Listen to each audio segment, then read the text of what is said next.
What is up, Praise? You over on Modern Day Debate watching?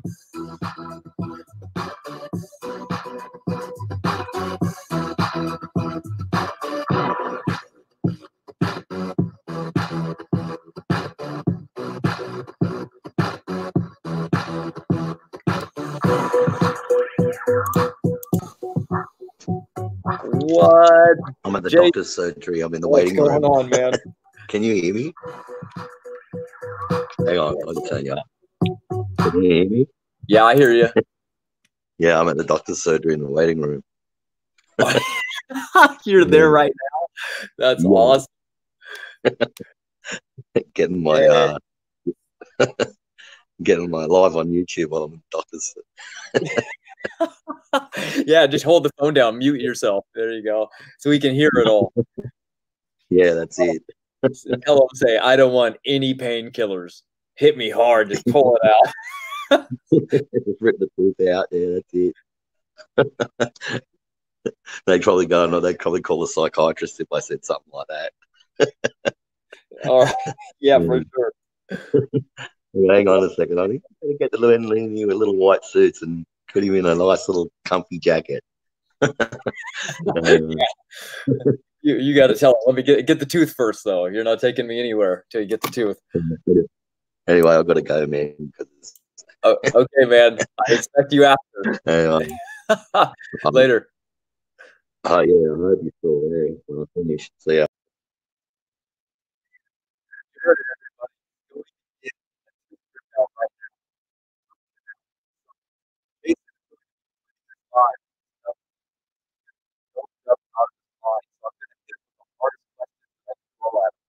Mostly not big trigger.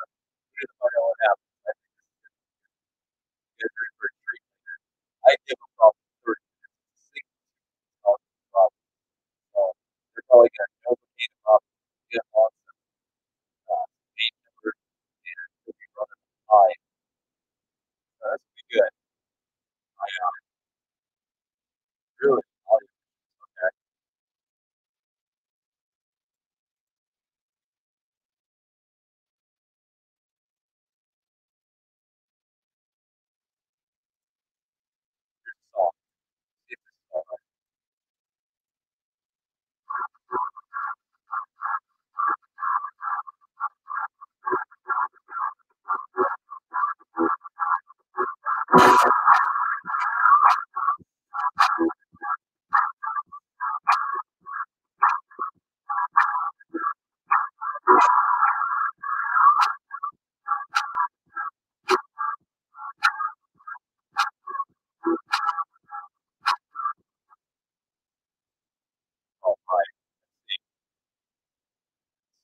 my built-in speakers, guys. I don't know what's going on. I guess I'll just talk about it.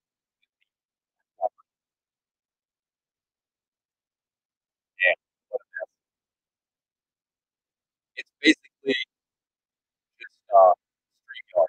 There's nothing else. There's no OBS being played. I'm not running anything in the background right now. And I was really just going to start covering some things that you can get here. But, you know, one of the topics that's coming up a lot lately is the heat problem. Now, this is interesting because they believe, the critic, that there's so much heat generated during Noah's flood that it should eradicate all life, mostly because of what's going on in the oceans. Like it would kill all aquatic life and Noah himself. So let's see if that's true. Let's play a real quick video.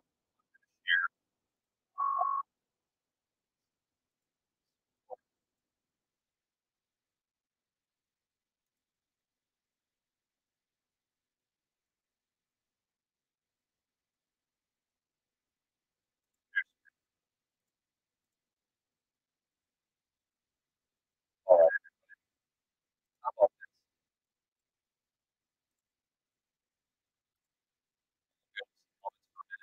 I just want to let you see something. If anything's going to generate a lot of heat, it would be a nuclear explosion. It would be something like this. And look, here's a ship full of people, and they survived this.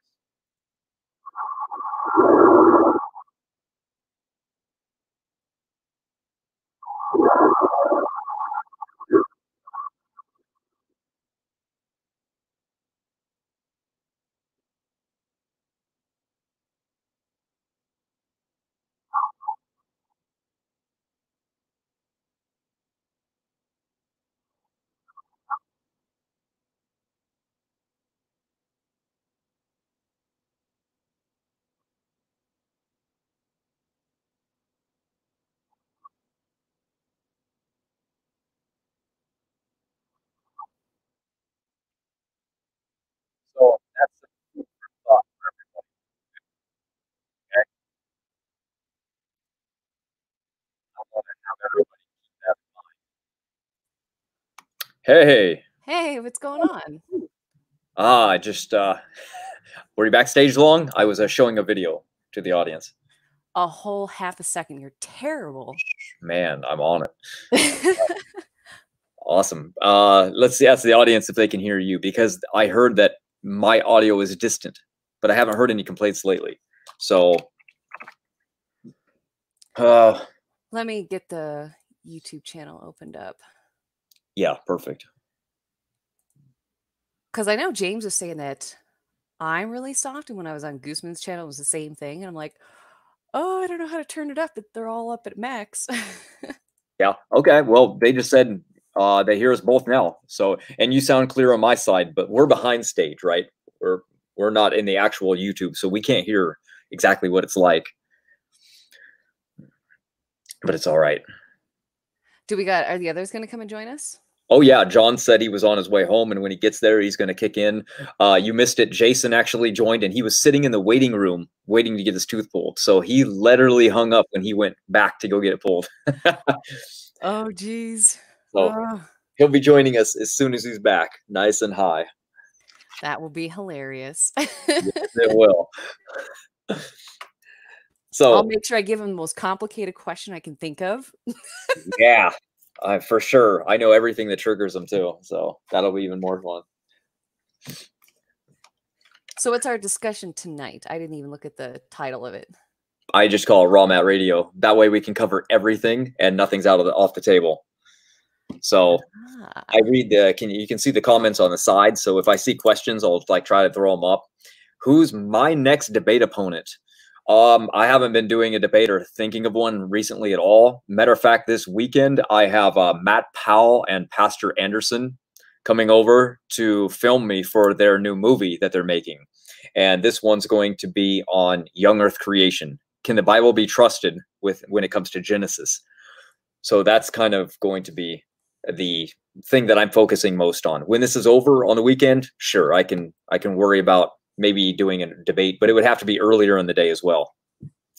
But there's nothing set in stone anyway. Most of every debate I ever did, I was actually thrown into, or I was mad and wanted to debate the topic. So yeah, there goes that.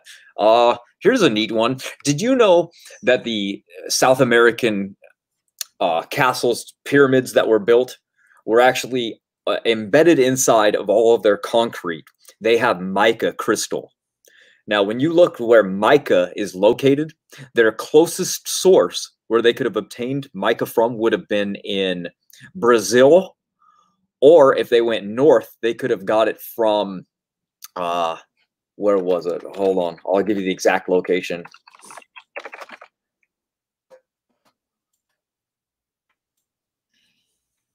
Yeah, either Brazil or North Carolina. North Carolina? Yes. North Carolina has a mica crystal processing laboratory. So the closest place in Brazil is 6,368 kilometers away. And then North Carolina from Teotihuacan is 3,352 kilometers away. So either way, they're trekking mica crystal in extreme distance just to make their pyramids for some reason, because it doesn't exist around that area where they built Teotihuacan in Mexico. You know, and it makes it even more interesting. I was just watching this video on the pyramids, and I was actually wrong on this. I thought they were only built of like maybe 1 or 2 stones. They're built of 3. Limestone, 2 different types of limestone, basalt, and granite. Right. Why would they do that? If they were that ancient and that unsophisticated, why would they go to 3 different quarries just to get their stuff? Right. And then kind of build a cement block. You realize that too. Yeah. They were actually like pouring these things almost. That's pretty incredible. It absolutely is, you know, and just like when I was looking at the difference between the copper and the Bronze Age, copper, or actually bronze, is an alloy of copper, meaning they had to add another metal to it, which is tin. Tin is like one of the hardest resources to find. How did they find it? Why did they even think to go and find it? And it just goes to show that we had more technology back then, like for them to go and get whatever those crystals were, you know, they had to know to do that. Right. And for what purpose? Hey, what's going on? Hey, what's up? You got in. That was pretty quick. When got your email. Appreciate the invite. Yeah, no problem. Just kind of jumping in. We don't really congregate too much, right? So I figure let's get together. Let's do this. I sent the invite out to a lot of people. Matter of fact, I even sent it out to some people you guys have never met. So if they join, that'll be really interesting. Up until then, I invited Nephilim Free, so he might join us. Standing for Truth said he cannot right now. He'll have to do it later tonight. But then again, we fill up at 6 people, so I didn't go crazy. Well, and yet withstanding, you know, it's not, you know, live streaming for him before, you know, 11 p.m. my time is like is a rarity. So, you know, you're trying to get him online too early. Yeah. I'm kind of stuck. I can only do it when the kid is out of the room or like asleep or gone. So that's kind of when I can go live. By the way, hey, John. Hey, what's up, Jesse? How you doing? Not too bad. We were just talking about megalithic structures. Oh, wow. So things I don't know much about, so I'm going to have to listen. Well, I was just watching a video recently. Now, I cannot make any definitive comments on it because even the guy in the video is like, I don't know what this means. I hope somebody smarter than me makes a video to explain it. So there's these guys in Egypt that are testing electromagnetic, and I don't know if it's like a resonance or a conductivity or whatever, of basalt, limestone, and what's the other? Granite. And it's interesting that anytime they find like the broken down structures of the ancient Egyptians, I think it's basalt is on the outside and then limestone is in the middle. And what's really fascinating is that the limestone in the middle is actually broken down, almost like somebody took like a massive vibrator and like fractured the stone. And yet they have limestone outside of that little formation or whatever that they made, that doesn't have the same type of weathering, yet it was exposed to the sun and to the weather. So they're just throwing out some theories about the potential of why would they do that? Why would they use 3 different stones, first of all? And why would they use them in these particular ways? They really don't know. They say some stones are older and they built on top of them, or they encase them. It was actually really interesting, but I actually did not know that the structures in Egypt were made with 3 different stones. Yeah, that's awesome. When they did they talk anything about the in this documentary? They talk anything about Nikola Tesla's obsession with the ancient pyramids? Not like I guess there's like 2 different sets of pyramids, right? Like from an older civilization and then a newer one, right? Yes, and actually they did mention that because Nikola Tesla came up with 2 different theories. One with a way to use a tower, and forgive me if I don't know all the terms, but one was a tower to where they could basically have electricity like Wi-Fi, like wirelessly. And another one, and I can't remember the name, but Vivitex, Vivitex. It's actually a technology that's been shown that it actually works, is to actually use the stone in the ground and use the geothermal thing or whatever of the earth. And then it's actually viable. And more than 20 years ago, that was just sci-fi. So now when we go and look at the pyramids and stuff like that, so he was linking it to Nikola Tesla, actually. Yeah, I just pulled up. So in 1905, Tesla filed a patent in the U.S. titled "The Art of Transmitting Electrical Energy Through the Natural Medium," Yes. outlining designs for a series of generators around the world which would tap the ionosphere for energy collection. He saw planet Earth itself with its 2 poles as a giant electric generator of limitless energy. His triangle-shaped design became known as Tesla's electromagnetic pyramid. And they actually have this now. It doesn't look like a pyramid. It looks like something else. And so that just brings it to question, so these guys in the video, and actually I can link it in the live chat. What they do is they just show the electromagnetic resonance of each of the stones, and then they encase limestone with basalt and granite. And it's just really interesting. I don't totally understand all of it, but it's just, throwing it out there. Are they using water? Matter of fact, I'll pull up the video and show everybody. It'll just be playing. Of course, you can describe what's going on for everybody as it plays because it won't have sound. But I'll at least screen share it so everyone can see what we're talking about. Yeah, play like just like the first couple minutes of it or something like that. It shows. Yeah, so that's the machine right there, the electromagnetic machine. And I forget the guy's name that's in it, that's doing most of the talking. But the stack on the left over there is the stones. They did not use water. One of them, he's not a geologist, but he's a stone cutter. And they cut basalt, they cut limestone. And right now they're just talking about the electromagnetic field and how it generates. And I don't totally understand how all this works, but you notice that little white portion on the bottom right there? That's limestone. Okay, right here. Yeah. Yep, exactly. And then see, right now they're using see how he's got a microphone? You can actually hear it like making electric sounds. But then when yep, go ahead.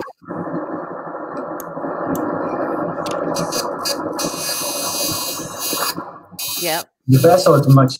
And so it's interesting because when they test these rocks separately, which it's farther in the video, about like I think 8 minutes in, the middle stones, the big like flat ones or whatever, don't actually have they're not conducting anything.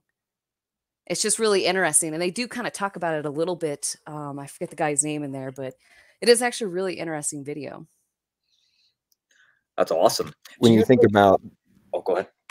I would say when you think about the type of technologies that we're building out now with wireless charging for your cell phone, for example, up until relatively recently, even though theoretically possible, okay, yes, this could be done, it wasn't really viewed as a viable option, right? Wireless energy transfer, and now obviously, well, we've proven that. Well, that's not true. It's totally doable. And I think things like this take on a whole new perspective when you start to consider, like, wait a minute, what if the reason we're not finding wires is they didn't need them for energy transfer?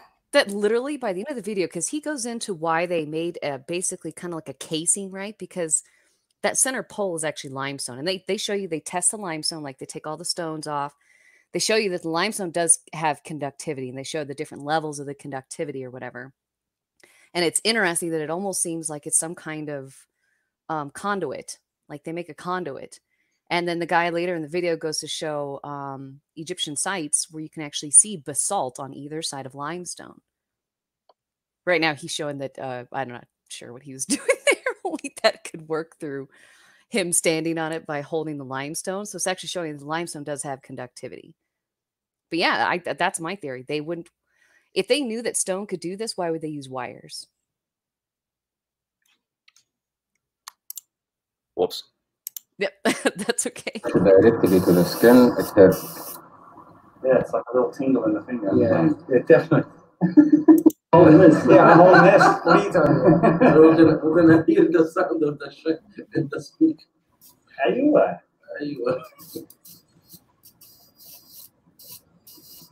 Yeah, if you touch it directly to the skin, it hurts. Yeah, it's like a little tingle in the finger. Yeah. It definitely.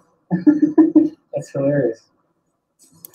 So near the end of the video, the guy that's to the right, you can't see him yet.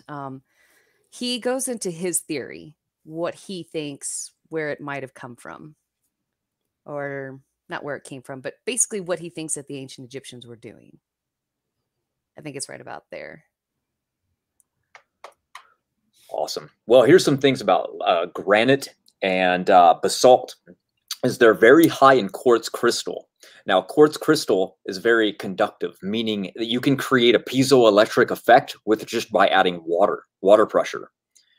And we talk about that in the flood video because that's what was used to generate the high elements that we have on the world today.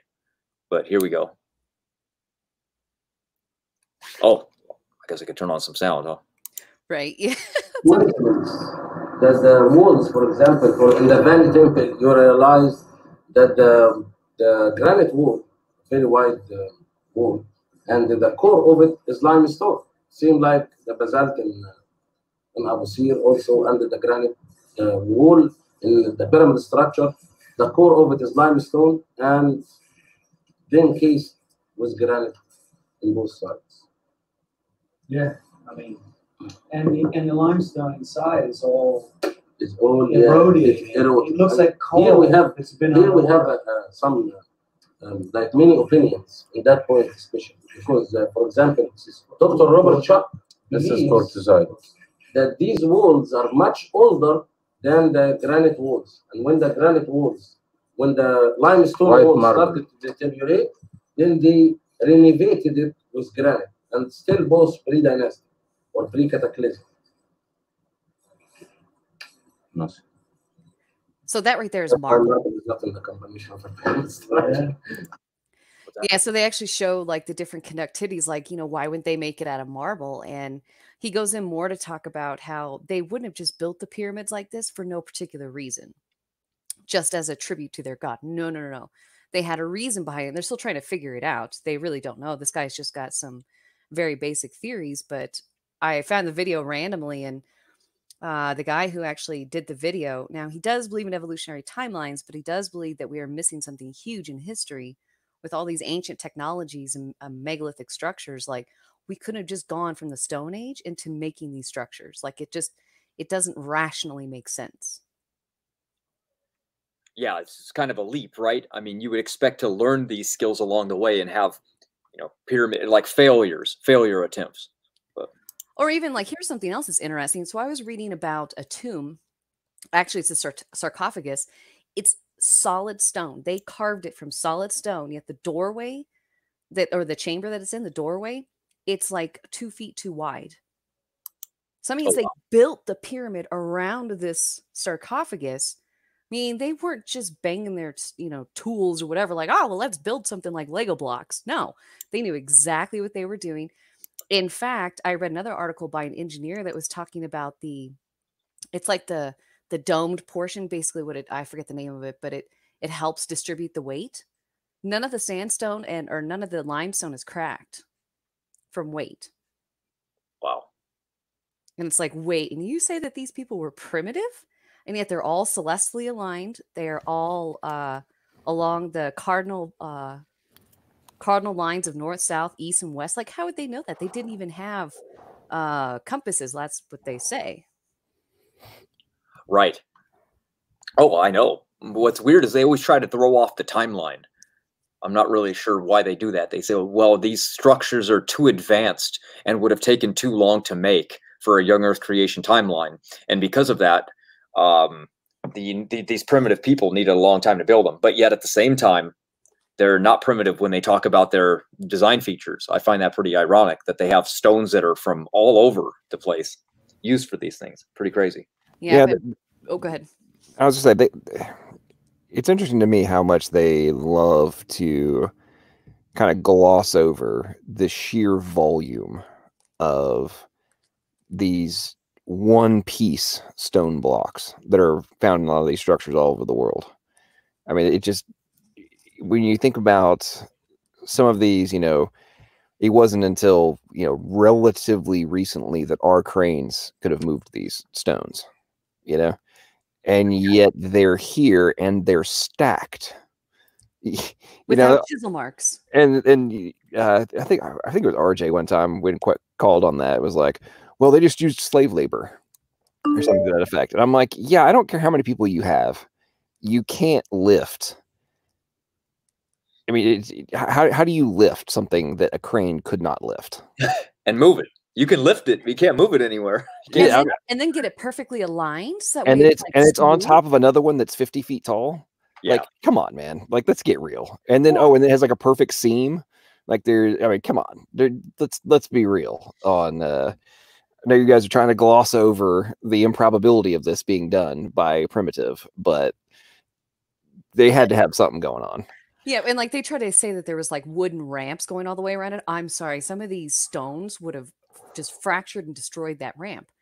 You know, it doesn't seem plausible. And they actually did find an ancient crane in Egypt, but I'll have to get I read it on a website, forgot to save the website, so it's like the worst thing that I do. I'll read stuff and then forget where I read it. And the thing you're talking about, John, is the Baalbek Temple of Lebanon, and those stones are so incredible that when the Romans actually found it, they built their Temple of Apollo on it that we see today. Those big columns that you see built up, that's on top of the Baalbek Temple that was there before them. Now, what RawMatt, in your video where you talk about the megalithic structures, and there's that one that it literally, I think it's like 2,300 tons or something like that. It's huge. It's like half in the ground. Yes, that is Baalbek. That's Baalbek. One. Yes. And you can see that those were carved. Oh, like yeah. One of them was even halfway in the ground, you know, and like, oh, but yet man was primitive. No, they weren't. If they could do this kind of stuff, I mean, we can't even imagine the technology that they use because we've closed our mind to it. We've boxed ourselves into this.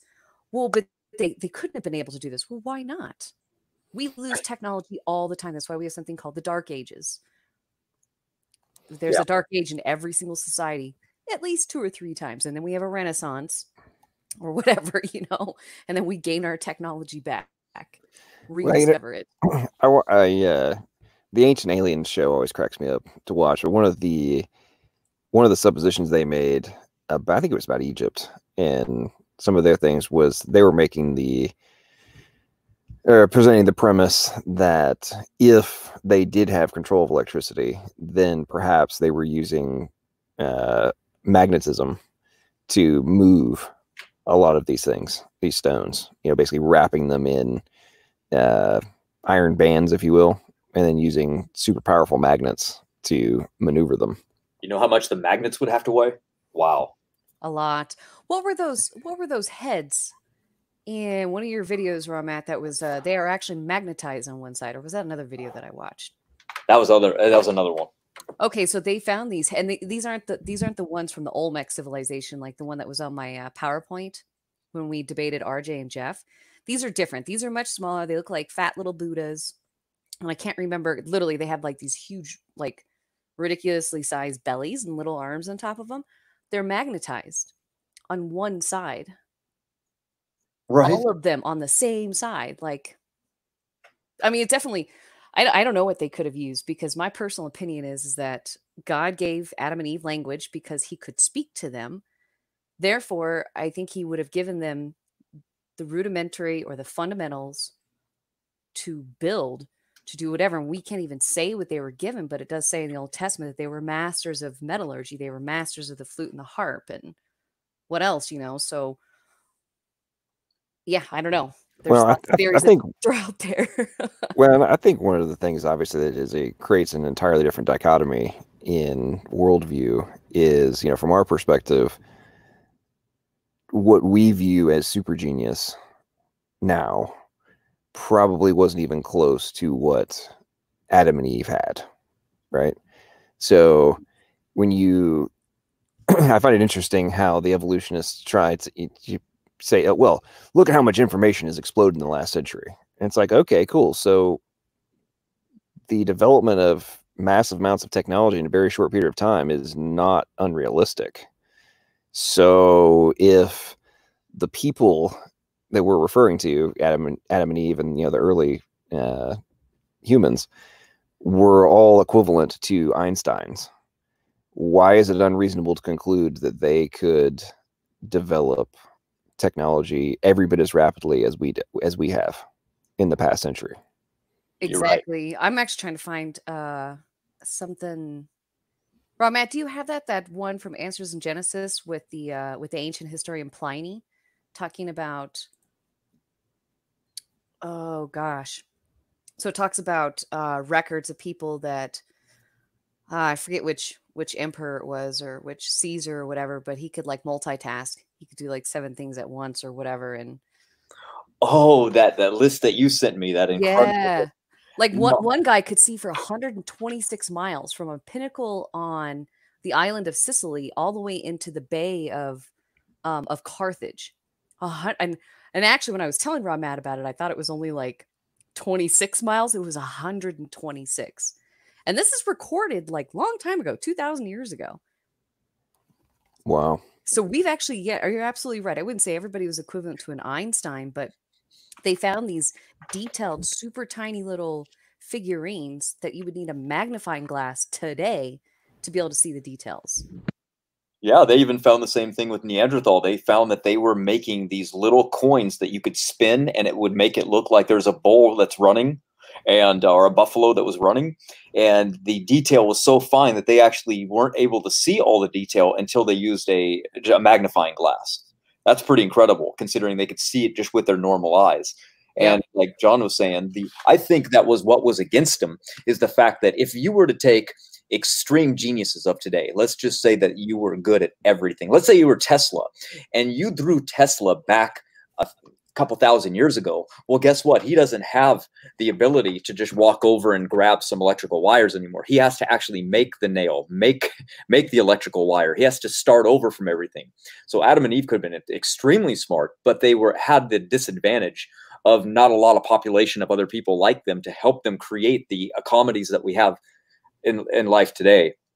So when people go, it's just we're progressing and we're getting smarter, it's like, no, there's just a lot more of us, and we're building on what others have done before, and it's growing because it's easier. We already have cities. Adam didn't have a city. Well, and in line with that, another variable to consider too is and I think this is easily forgotten in terms of development of all of these things that we're talking about now. If you remove the longer lifespan from the equation, then it becomes much more difficult to try and contemplate these things from was there an actual difference? But I mean, think about if Newton was still alive today, what do you think Newton would have discovered in his lifetime? Oh my gosh.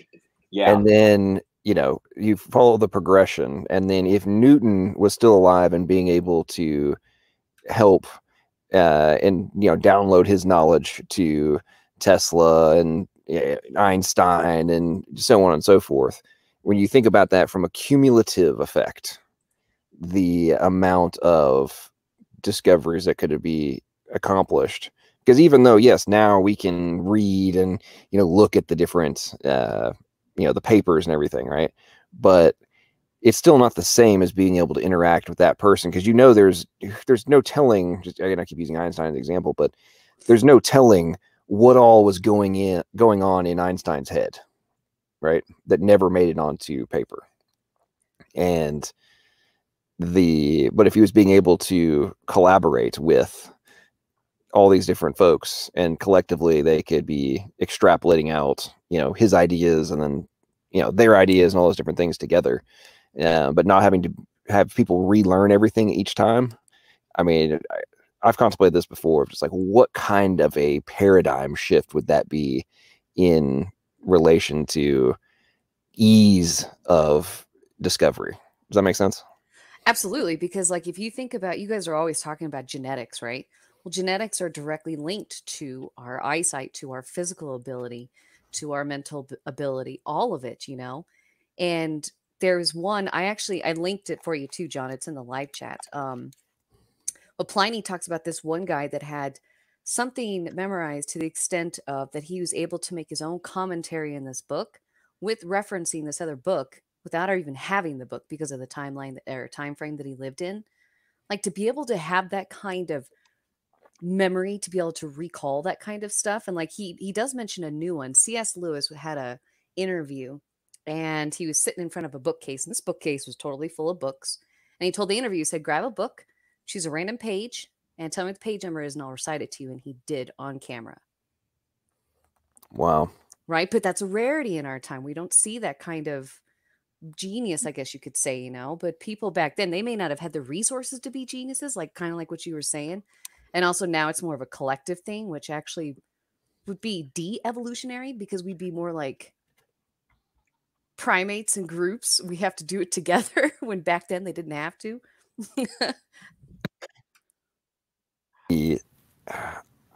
What you're talking about on the memory aspect, to an extent, I recognize the profound advantage that is. So up until my brain surgery, I had a partial photographic memory, and I could basically, I had pretty close to instant recall on just about anything. And basically the only cognitive deficit that I got from my brain surgery was not like, it's like the photographic portion of my memory is like fragmented, and it's much harder for me to have recall. And very often I'll know something, I have that information in my head, but I can't instantly recall it like I used to. Wow. And that, for me, it was because I got to observe that like direct dichotomy, right? Of before this, I could do this, now I can't. And it gave me a much greater appreciation for just something as, we take it for granted almost, right? Of memory. But when I think back to the times when, I could quote somebody, a phone conversation I had with a client, I could basically quote it back to them and things of that nature. And then to no longer be able to do that was, major change in life for me. But when I think about that in context of, things we're discussing now, and science and just discovery, understanding of existence, and all these different pieces of, like, can you imagine being able to recall, like visually recall all of your experiences or different things you've learned, and how much easier it would be to connect the dots, right? Because think about that. Like, when we have those profound moments of realization about whatever it is that we're researching, right? Very often it's the result of a connection between multiple different points of different information we've gathered over time, right? Yeah. But imagine if you could just instantly recall all of it, how much faster you would be at comprehending new things that you were coming across. Yep. And I actually understand where you're coming from, John, because I have a TBI from the military, and I have trouble getting my words out. Like, they're in my head, but it takes me seconds, almost like there's like a disconnect or whatever. And I never used to have that. I never had a photographic memory or anything, but I never had trouble getting my thoughts to go to my tongue, I guess, whatever it connects, and just to be able to have their capabilities. And it's absolutely amazing. Like, no wonder we've destroyed ourselves so many times. That's what I always tell people. Like, it's so hard to know history because we've destroyed ourselves so many times. Like, you cannot absolutely say this without a doubt because we have lost so much information, so much knowledge. Who would have guessed that it would have been something so simple too? Like only God would have known that, right? Oh, just change their languages. They'll hate each other. Right? Who would have guessed that, right? Something so simple. That's all it took. And when God says in the Bible that he knows us, you know, he intimately knows us on a personal level, but then he also knows us as people. Like, I think it's so amazing. Every time I read the Bible, I get new, like, interesting things that kind of pop out. Like, oh, wow, God knows us so well. Like, he does this, and then he does this, and he does this. And yeah. Well, you make a great point there, Jesse, on the different aspects. And it really, to me, I've noticed, I think a lot of that comes with age too, right? The things that when I was a boy, I thought were interesting in the Bible, you know, oh, well, that's cool. You know, as an adult, I might not be as interested in, you know, XYZ portion, but then something else I thought was had zero resonance with me at the time suddenly has a profound impact. And extrapolating on the point you're making there of, and I'm apply this in context of the, you know, the evolutionary worldview versus the creationist worldview. I'm like, why would you not conclude that the creator would understand his creation? I mean, that's such a simplistic concept, but it seems to just fly straight over the head of people who want to, you know, adamantly argue against how the Bible has any relevance. Yeah, I totally agree. And it's just like, and also just some of it is so much more obvious, you know, like, especially because I always look at history and it just makes so much more sense. Like, God already knew everything that we were going to do. Everything. He knew the wars that we were going to be a part of. And I personally think that if he hadn't flooded the world, man would have killed himself anyways. I'm not trying to be like fatalistic here, but I mean, they said the whole world was filled with violence. Like, I mean, think about World War II. If it hadn't stopped, you know, think about how devastating that would have been. And it only lasted 4 years. Yeah. Well, and the fact, I mean, let's see, World War I was what, 1913, 1917? 1914, 1918. Okay. The fact that World War II happened in the same lifespan, right, of the people who had fought in the first one. I thought about that many times, you know, thinking about history of just, I mean, World War I, the war to end all wars, right? And then have another one. I mean, that's okay, let's have even better weapons this time around. Do you know what they call it in Europe, actually? They don't actually call it World War I or World War II. They call it the Great War. Yep. Because it was basically within a 30-year time period. And it's really interesting. I'll make a challenge to everybody. Go and Google World War I as a bar fight. There is not a historian today that can tell you who actually started World War I. They can make some conjectures. In fact, the one war that's been researched and written about more than any other war is World War I. There are almost 80,000 books out there. And I learned this in my World War I class because I finally had a great professor that was like, I'm going to give you the knowledge base and I want you to come to your own conclusion. And my conclusion at the end of the class is not his conclusion, but I still got an A because it was based on facts and the history of it. Let's see, one of the common ones is the assassination of, who was that? Archduke Franz Ferdinand. There we go. Yeah, I remember that in school. That being the point that supposedly started the war. But I agree with you. I mean, there were so many different other aspects going on at the same time that are just glossed over in history classes. Oh, well, yeah. I'll give you guys just a few, actually, if you'd like. Okay, so there were the Balkan Wars of 1912 and 1913. Why didn't they go to war then? Because the Archduke Franz Ferdinand was killed by a Serbian that was an assassin. Well, Serbia's in the Balkans, and the Balkans was just So if you're looking at Germany, Austria, Hungary, the Balkans is all those southern states right there up to Constantinople, Istanbul. Russia wanted control in the Balkans. France just hated Germany because of a war that happened in 1871. So France has just hated Germany for a really long time. And the Archduke Franz Ferdinand, like the war didn't even start that fast, first of all. Austria-Hungary annexed Bosnia-Herzegovina in 1908. So if any of you ever hear that Bosnia-Herzegovina was an ally of Austria-Hungary, that's a blatant lie. Just look it up. They annexed them in 1908. That pissed Serbia off because Serbia, their whole cry during that time was there are no Serbians in Serbia. They're all in Bosnia-Herzegovina. Well, when they drew the lines in the Balkans, I forget what Congress that was in 1885. One of the big conferences that they always talk about, like the one that they drew the lines in Africa and then the ones in the Middle East and the ones in the Balkans. Well, the Serbians were pissed because they drew it through ethnic lines.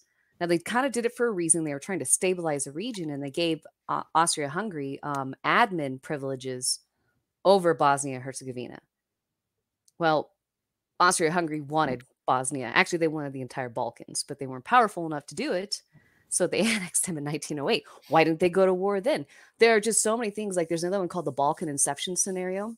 And it was a treaty that didn't come to light until about 20 years ago between France and Russia, that if anything happened in the Balkans, and I'm talking about anything, France and Russia made a deal that they would both attack Germany. What? And this was signed in like 1907.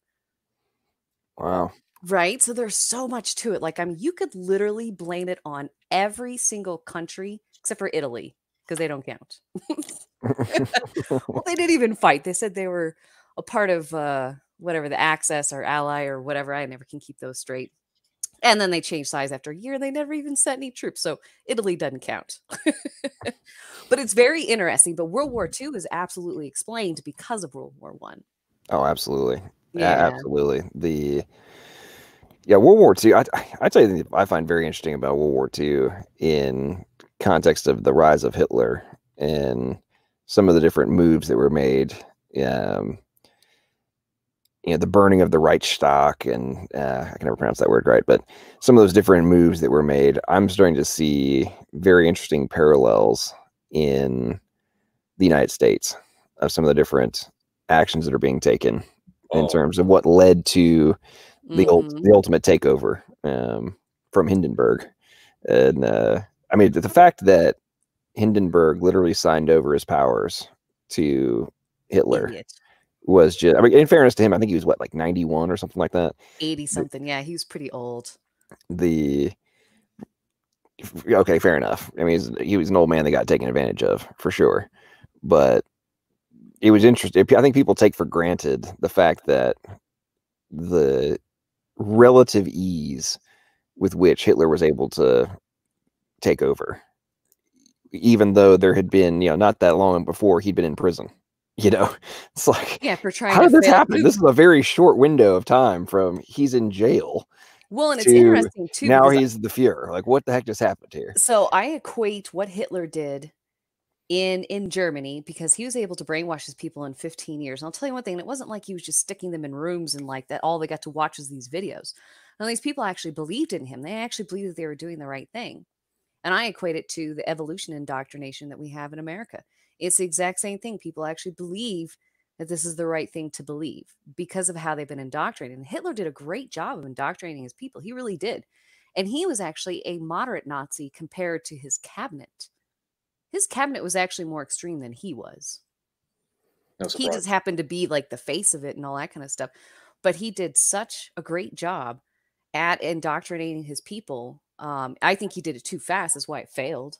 But evolution has been very successful in America. Yeah, you're right. And it's not, there's nothing really different about the indoctrination, because if you look back at Germany before 1933 is when he got appointed as chancellor.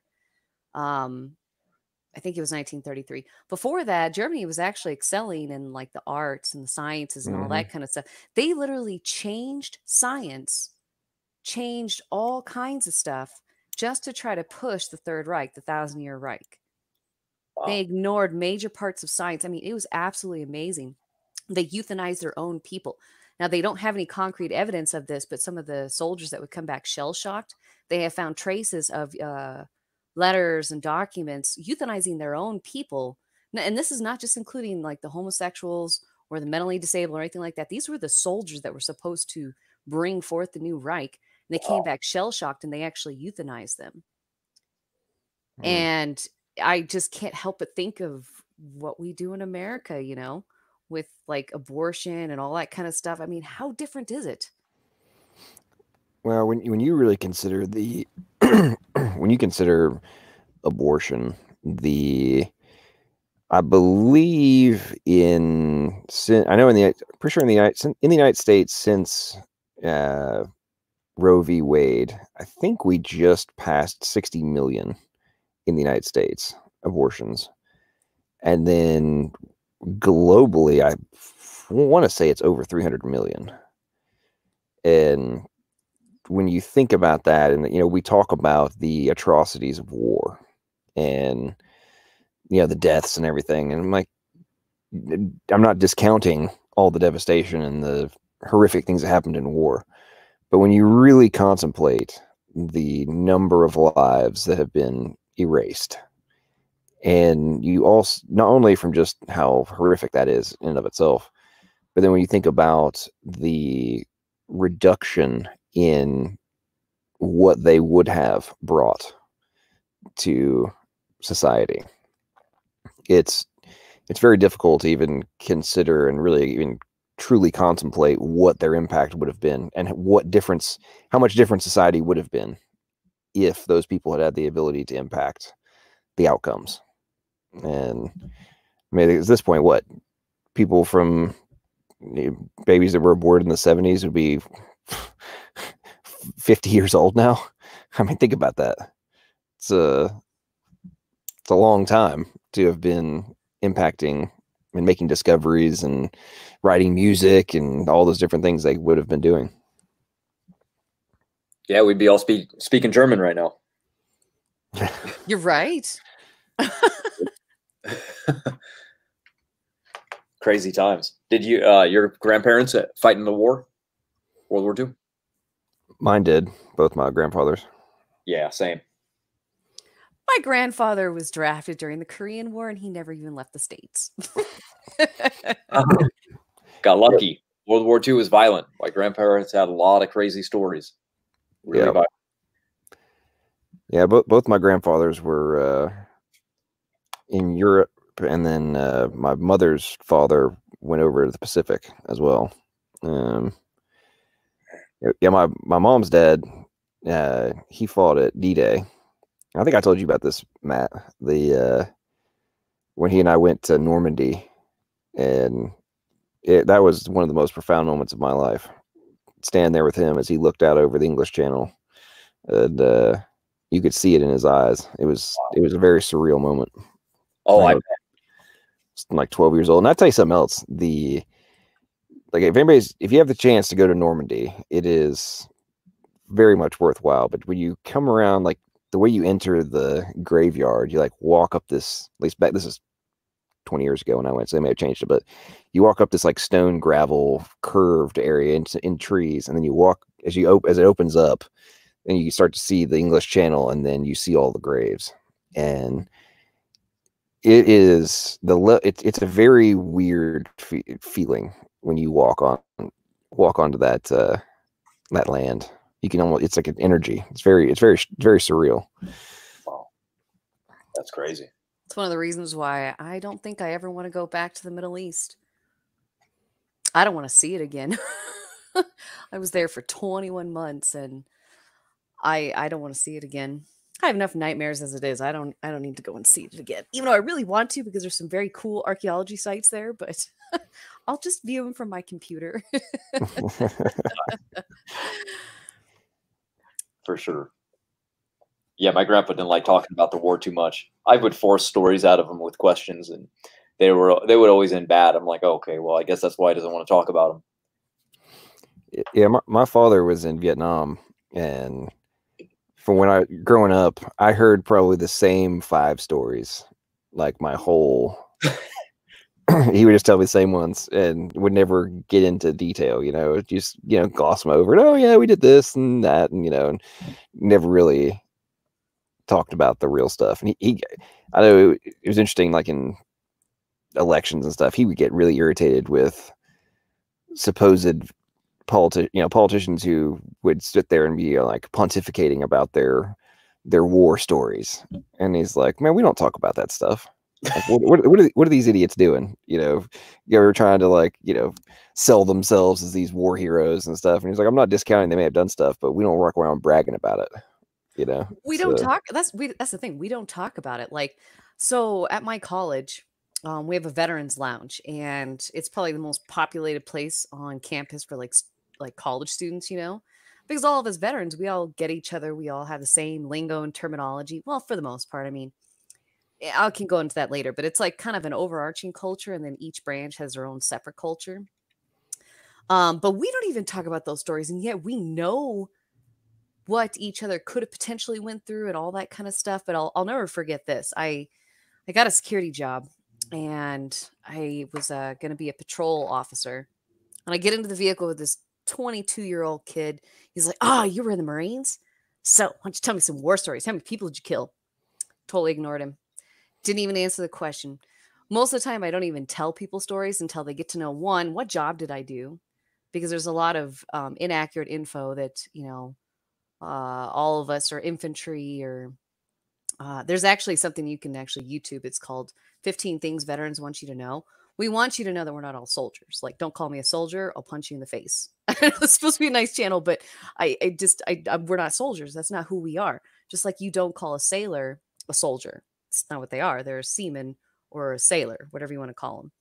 Either one of those two terms. And it's just like, once you kind of get that basis, then we as veterans are like, okay, this person's actually genuinely trying to respect my service, what I did, what branch I came from. Even if they don't fully understand it, then they're more likely to open up about their stories. Sorry to go off on a little triad there. Yeah, I'd imagine you're annoyed by the same questions. That's why comments are off on my channel. I'm tired of the same questions continuously. And it's not from our fans. It's from random people that find the channel, and they just go completely off on tirades, and they don't watch the videos. They don't know they're just coming to pester. I have to deal with that enough on Standing for Truth's channel. I'm sure you guys have dealt with that yourself. I'm starting to now. I've got this one person who's stalking me on everything that I've commented on, trying to tell me that the pyramids were, this person is relentless on telling me the pyramids are basically Legos. In fact, they equated it to a little kid making sandcastles. And I was like, what? Seriously? Like, there are engineers that comment on this, and oh my goodness, I'm not going to respond to them anymore. Yeah, it gets old. It does help your channel to leave comments on, because it feeds it, I guess, to some kind of algorithm that allows, like, oh, okay, well, there's more things going on. There's thumbs going up. There's more interactivity, and you need a certain amount of views before you can even monetize your channel. And then once YouTube knows that you're gonna make them money, they go, now we're gonna promote this person a little bit more. Otherwise, your channel won't grow at all. So yeah, well, and we don't do it for the atheists. For some that are willing to change their minds and actually have like a legitimate argument that they can actually think about, but we do it for the audience. For those that are on the fence, maybe on the other side, but they just finally get that one logical argument that's like, oh, wow, I never thought of that. Like, oh, yeah. I'll tell you guys this story like super fast. So I was watching Bill Nye the Science Guy with my mom versus Ken Ham. Have you guys seen that debate? Yeah. Okay, so my mom I love her to death, but she's very easily persuaded if somebody speaks from authority and sounds like they know what they're talking about. Now, my mom dropped out in the 10th grade. I'm not saying she's unintelligent, but she's not schooled in a lot of the higher education stuff. My mom was one of the most intelligent people I know. But anyways, Bill Nye was actually starting to get her. Like, she was starting to question creation and like the creation model. Like, well, maybe there's some problems. And then Ken Ham just said the perfect thing. He goes, just show me where matter can make matter. Matter can make information. That's what he said. And my mom is very uneducated in that stuff. She couldn't even explain why that resonated with her, but it was like, Oh, and then the rest of it was like the filter was back over her eyes, like, yep, okay, he's just telling a good story. Nice. Yeah, You well, know, and that's why we need to keep doing this stuff. yeah, for sure. John standing for truth. They know when they're in a debate. John knows he's not going to convince T Jump of anything. T Jump has his fingers in his ears. He's doing it for the audience. He's doing it for those that are on the fence. So Exactly. Yeah. To me, it's it's reached the level. Yeah, we were chatting about this the other day of, you know, in what you were just talking about there, Matt. Like, I'm almost reaching the point of not even really. I'm less concerned about quote unquote winning because I know I'm not going to convince the other person, and it's more how can I frame the argument to the people that are watching, as you guys are talking about on the fence, because and my part of my objective too is to put things in a context that kind of sparks people to maybe go and look for themselves. And because so many of the things, the the arguments that we all make, it's not hidden information. It's easily accessible, but people, I find it very interesting how in modern society, when we have access to information in a manner unlike anything that has ever existed in the history of humanity, and yet people are becoming more and more ignorant of the obvious. yeah, and it's like you do know you can answer this question in 30 seconds and find out if I'm full of crap. It's funny you say that because literally I have a friend that works tech support and he gets a call and he Googles the answer. And then he hangs up the phone and goes, man, it's the easiest job in the world. Oh, right? Yeah. Well, that's why when we did our debate, John, that's why I didn't put up any technical sources because I didn't need to. You can just Google this stuff. Literally just type it in. Like, this isn't some obscure. If I was trying to bring out obscure information, you're right. I probably would try to find some peer-reviewed articles and stuff like that. No, this is information that isn't like you have to search through 100 different sites to find it. No, it's the top 100. You can find it in all of them. And I wanted to show people that. And actually, the next debate, I'm going to do the same thing. I'm not going to bring out any peer-reviewed articles because I don't need to. All I need to do is just Google it. It's right there. And they can find multitudes of opinions. And then people are born with analysis, logic, and reasoning. They can figure it out for themselves. One of my favorite tools of all time is the "Let me Google that for you" tool. That thing is hilarious. Yeah, I have used that on so many occasions to be a complete jerk when people are talking trash to me. I'm just like, let me Google that for you. Send them a link, types in the search query for them. So it's awesome. But yeah, Matt, you're talking about your friend. I think I told you this before, but my when I had my software company, when like interns or like new hires who were coming out of college and stuff would send me messages on IM of like, hey, do you know how to do XYZ? I would send them, let me Google that for you links. And I'll never forget this one girl. This is probably like the third or fourth time I had sent her a "let me Google that for you." And she sends me a question on instant messenger. And then as I'm about to click enter with that "let me Google that for you" link, she runs into my office. She's like, I know, I'm sorry. As soon as I sent the message, I knew I should have Googled it. I'm sorry. I was like, awesome, you've learned. It's great. She went back at her office and never asked me a question like that again. It was she had realized, man, there's probably answers on Google somewhere. Yeah. Oh, Google can tell you anything. It's incredible. I mean, there should be nobody that hasn't. If they have a specialty, they can find anything they need to know on Google. It's amazing. That's why we make so much on YouTube. It's the easiest thing to access for anybody worldwide. So people like visual. People learn better with visual and auditory than they do sometimes from reading. So we want to offer that ability to just come on, kind of like everywhere you go, you can come into one area and just learn everything there is to know about this particular subject. Of course, you're going to have to branch out if you want specialty, but we kind of wanted to make something and unite a team, and we finally got it. This didn't exist online at all for young earth creation anyway. There is none. Random thought, you may know the answer to this, Matt. I was thinking about this the other day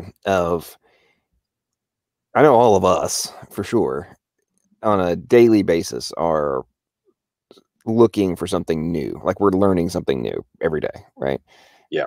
Very often, many things in a day, actively searching for them.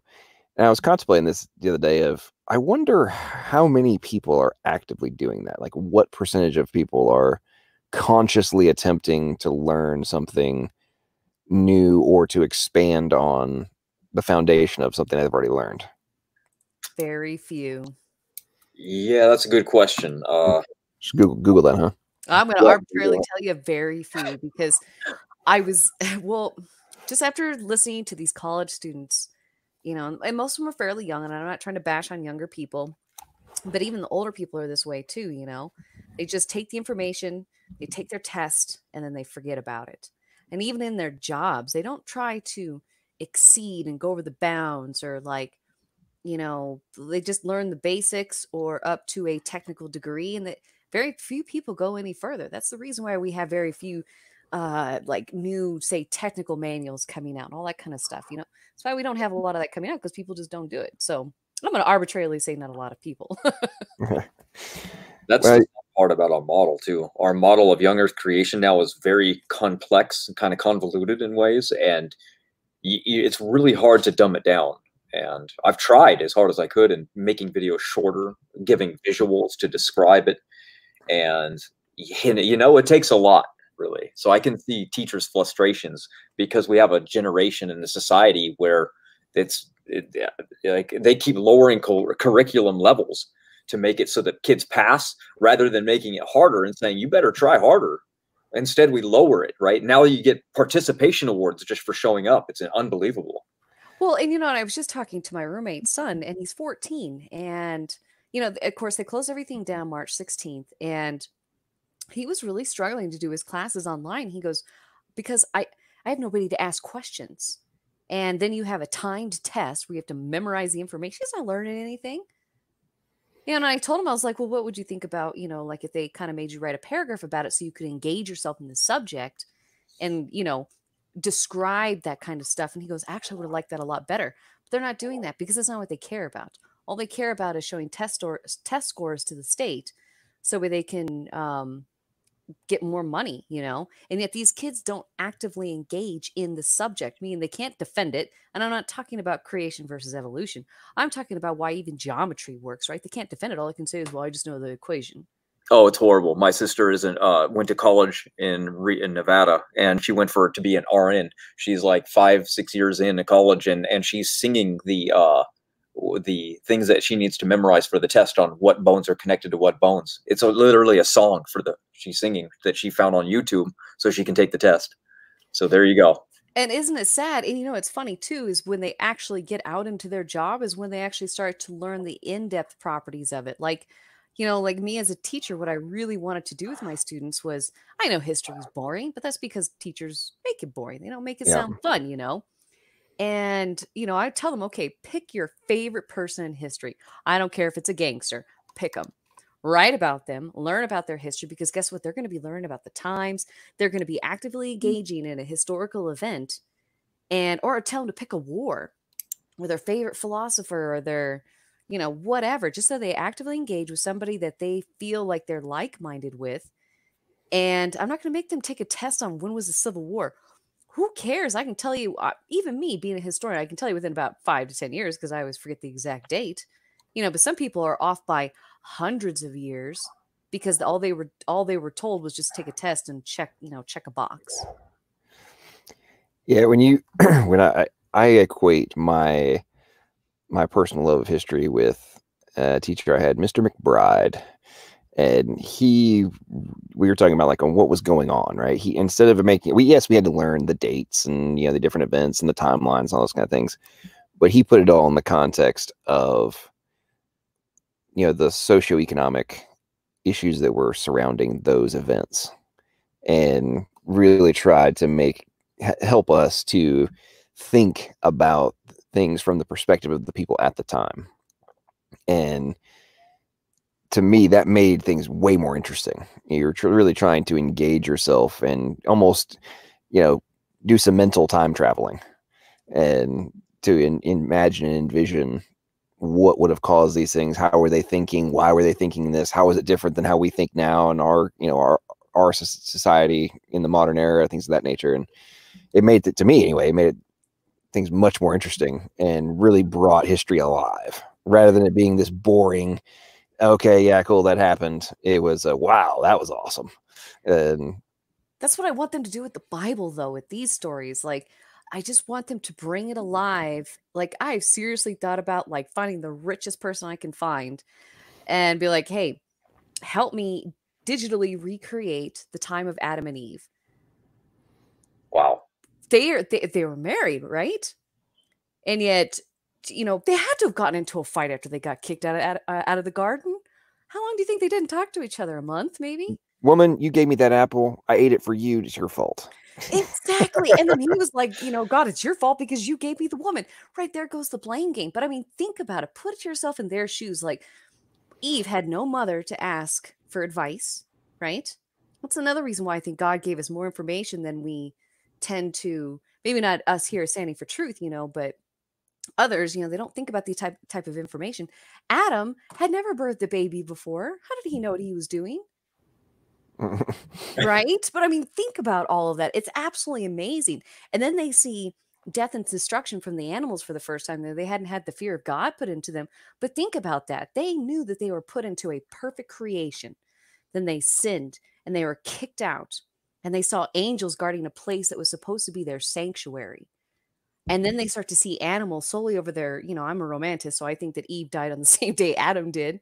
So I believe that she was 900 and whatever years old, but they got to see the degrading of a world that was created perfect. Can you imagine if someone wrote a story about that and actually engaged people into the story of Adam and Eve? Yeah, that'd be awesome. Wouldn't it?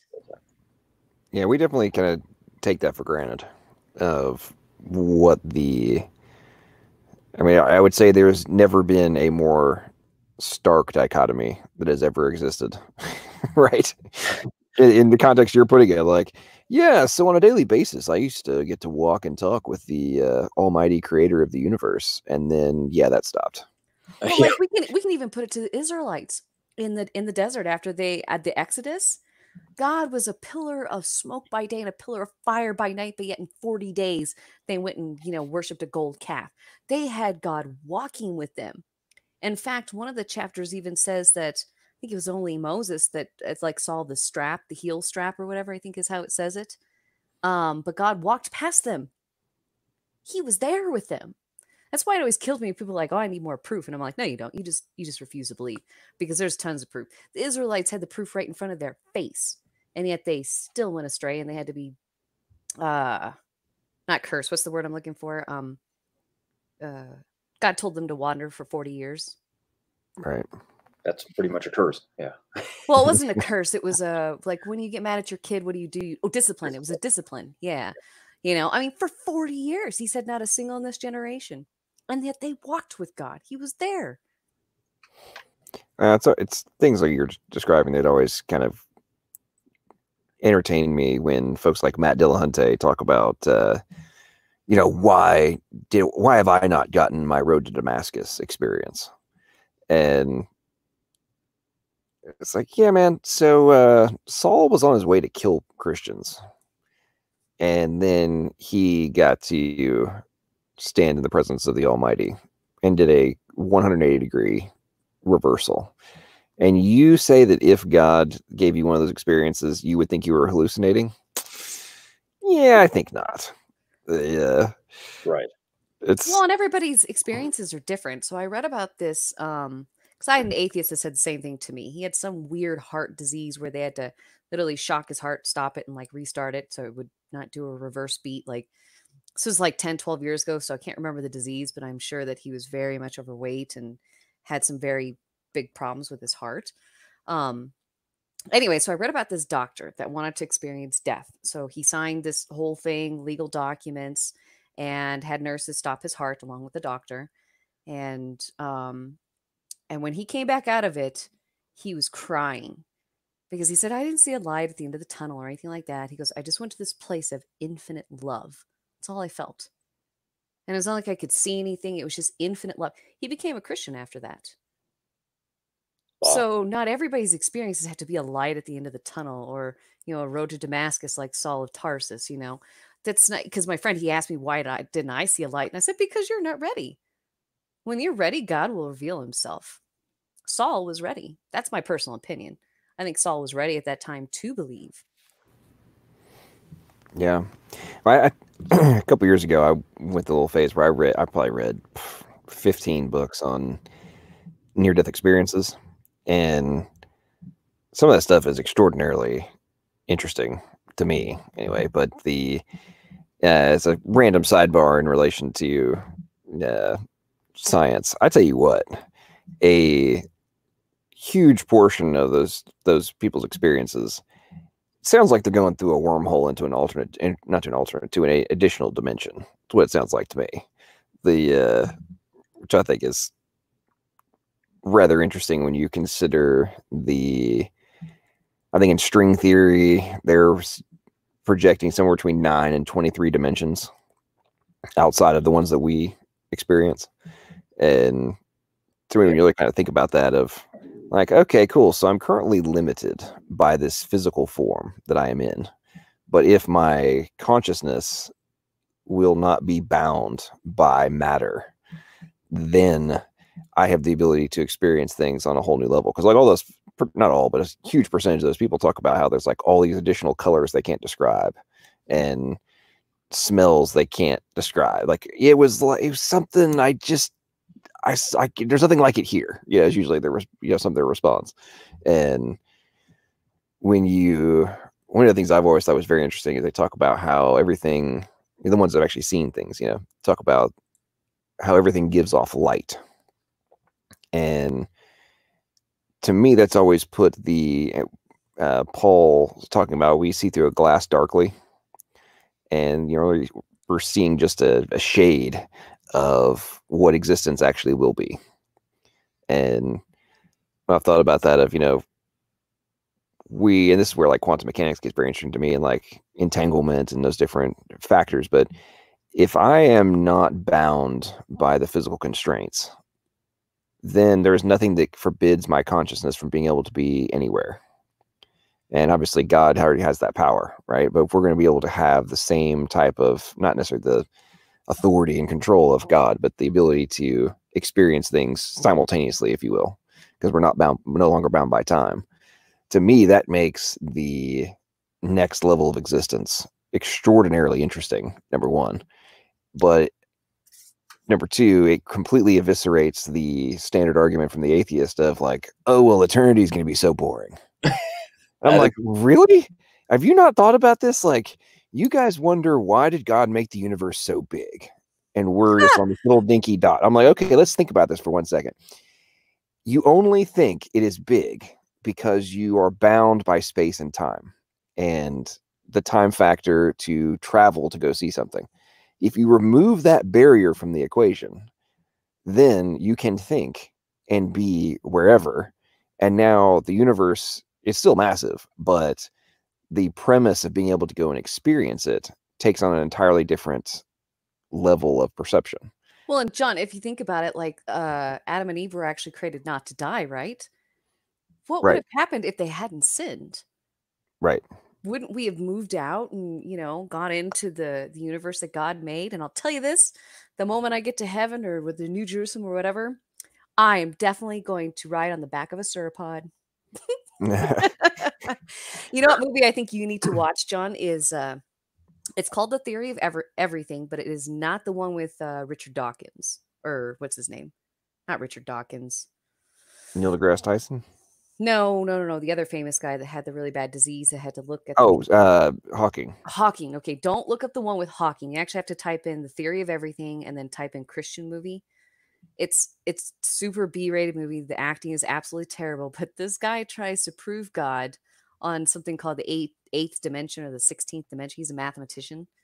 Watch that movie and then come back to me and tell me what you think, because the end will change your mind on your whole dimensional stuff, whatever.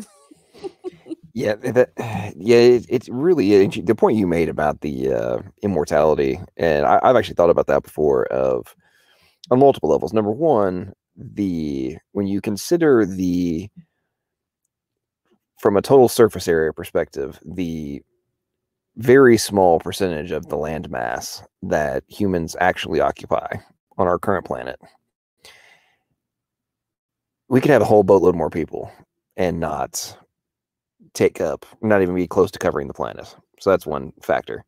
Mm-hmm. But then beyond that, the point you're making of being able to go elsewhere, yeah, if death is removed from the equation, then everything takes on a completely different paradigm. Perspective, yes, absolutely.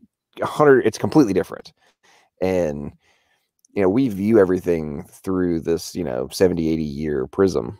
And I was actually thinking about this the other day when I was driving around so I'm about to be 36, and it's like, okay, cool, so I'm basically halfway to the 70 year, hopefully make it to 80 something, but either way I'm about halfway through. And I wasn't thinking about it from the perspective of, oh man, I need to be all depressed, I'm getting old. I wasn't thinking about that context at all. What really struck me was, wow, the time in my mortal form is so fleeting, yet I have eternity to look forward to. And I was kind of thinking about it, like, I wonder how different my view of the world, learning new things, excitement about life, and just perspective in general, I wonder how different mine is thinking about existence through that perspective than the people who view this incredibly short amount of time we have in our physical bodies as all that there is. I mean, It just creates such a stark contrast. And I think people really forget that, and to kind of parallel that, I mean, it's even just thinking about how big the universe is and how big the stars are there that, God formed. And even just let's bring it down to even some of the stuff that man has created. I think people forget how big this stuff is. And I'm not just talking about ancient structures, I'm talking about structures today. And I think people forget because we get locked into this 80 years of life, right? And we think, well, that's huge. My entire life, it sucks.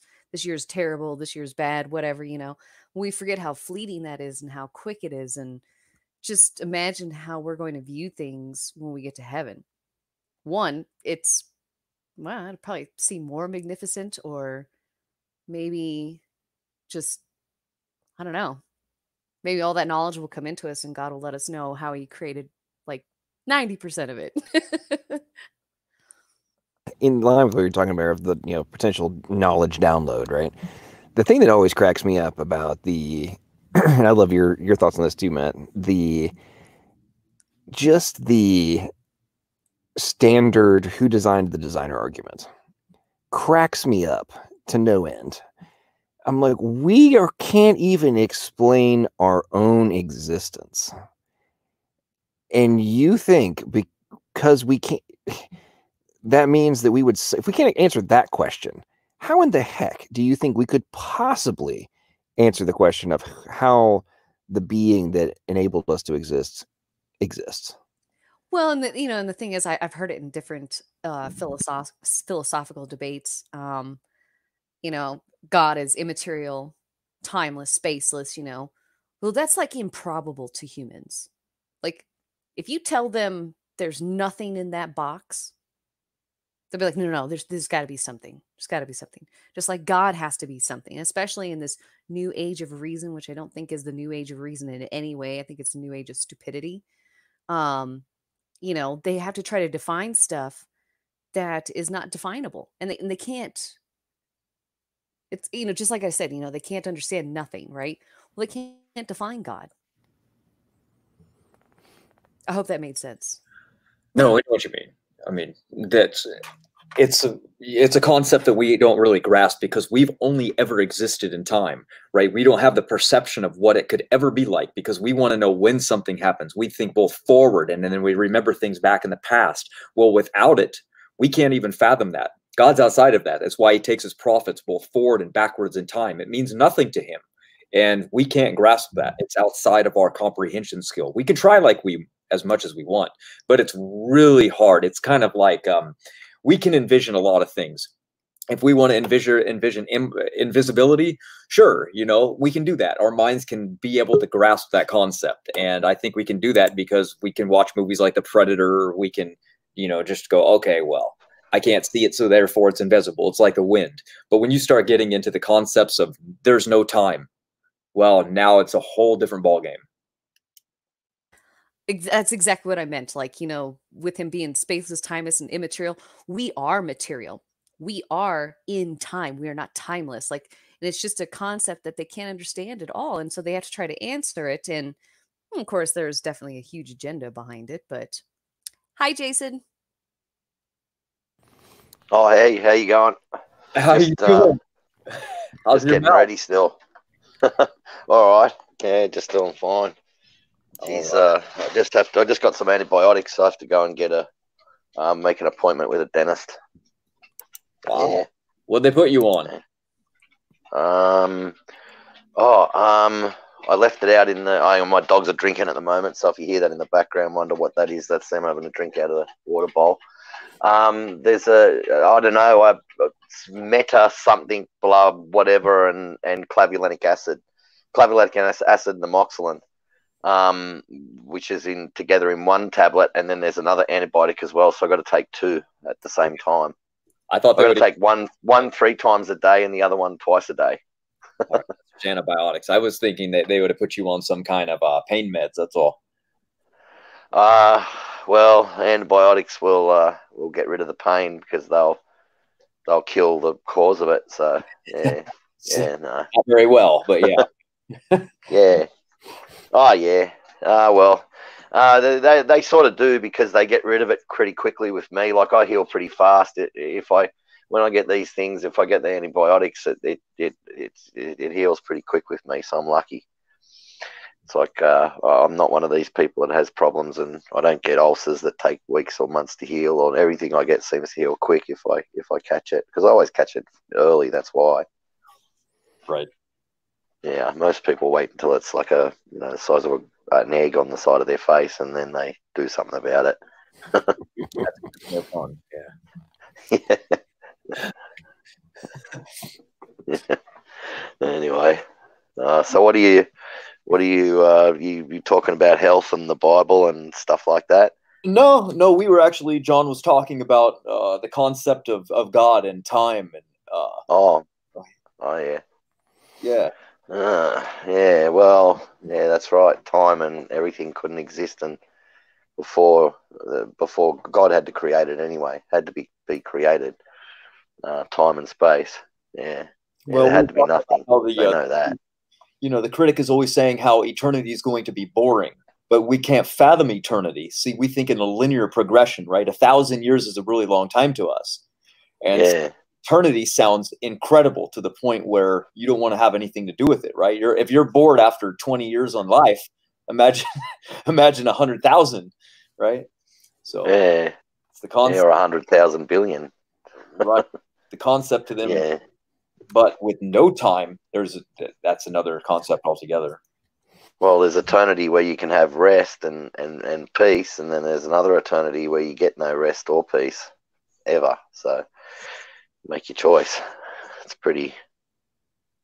basically the way it works.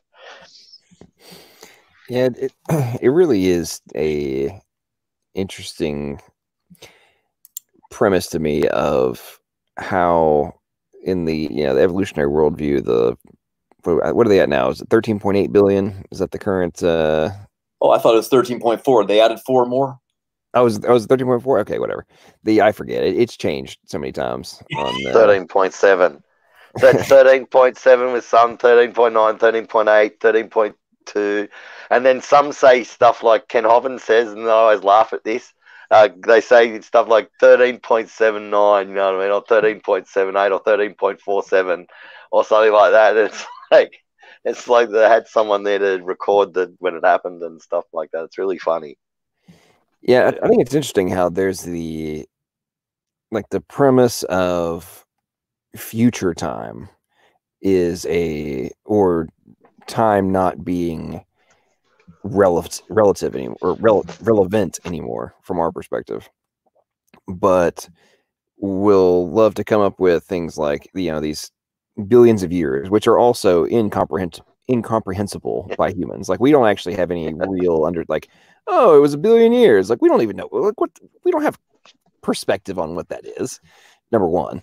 But then when you factor in things like, this universe is just another one that has, the previous one collapsed and then this one formed and there's, infinite time in the past. I'm like, okay, so you have a hard time and say that I'm an idiot for wanting to believe in the premise of eternity, but you are willing to say that we're just an offshoot bubble universe from an infinite number of other bubble universes. And time goes in infinite regression. Like, and I'm the one that's making things up. Okay. Right. Well, yeah. What do you think about your debate coming up? Is that really going to happen? That you're going to be debating a person that believes that DNA is basically like soda? I guess. I actually need to. I was busy all day. I actually need to email him and see if we can set up a time. But yeah, it's. You should let the audience know on that one. Fill them in on what's actually going to happen. So back it was March 4th is what started this whole thing. I had done a video and Godless Engineer did one of his, debunk videos. And one of the things that he had put forth in contrast to my argument of, hey, if the genetic code is a code and no other code exists that hasn't required intelligent agents to exist, then it is more logical to conclude that we had a creator, right? And he countered with, DNA is nothing but deoxyribonucleic acid. It's just an acid, man. There's no information. It's not a code. DNA is no different than Diet Coke and regular Coke. And of course, I countered on that. He never responded to my counter. Anyway, fast forward to 4 or 5 days ago, and I came across this debate that he was having with another guy, and he used that same argument of DNA being no different than Diet Coke and regular Coke. And I just couldn't take it anymore. I'm like, man, I just can't handle this. Even staunch atheist evolutionary biologists and geneticists would never make that comparison. I mean, it's just so beyond ludicrous that I'm like, you have 50,000 followers and you're making these arguments from I'm correct and the only people who believe otherwise are creationists. I mean, you actually literally use those words. And anyway, so challenge has been put forth. I believe he's accepting, and now we're kind of in the negotiation stage of what day, all that kind of stuff. That's awesome. Okay, well, I'll keep our fans updated on this channel, even though I probably only have 100 maximum. But what did the opponent of Godless Engineer say when he used that arguments against him? I mean, you would have jumped on that opportunity. Did this guy? Not really. Not from a here's why you're just wrong. And he didn't remotely dive into it from the chemistry, all the different things that we discuss on a regular basis. I mean, he basically just said, well, it was more of a, well, you can think that, but that's not the case. Oh, missed opportunity, man. Yeah, I mean, he definitely missed an opportunity there, but I mean, it's left one for me, I guess. But yeah, it's. Yeah.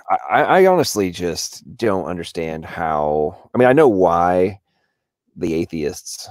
I mean, because you guys have watched my debates. I mean, I've made these arguments to multiple people at this point, and they just try to act like the things that I'm saying are not true, and some are just in It's so interesting how so many of them use this argument of, oh, it's just an interpretation of.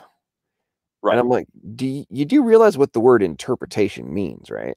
Oh, no. Like you're having to, so you're just interpreting it as a code. I'm like, what do you think you have to do with a code?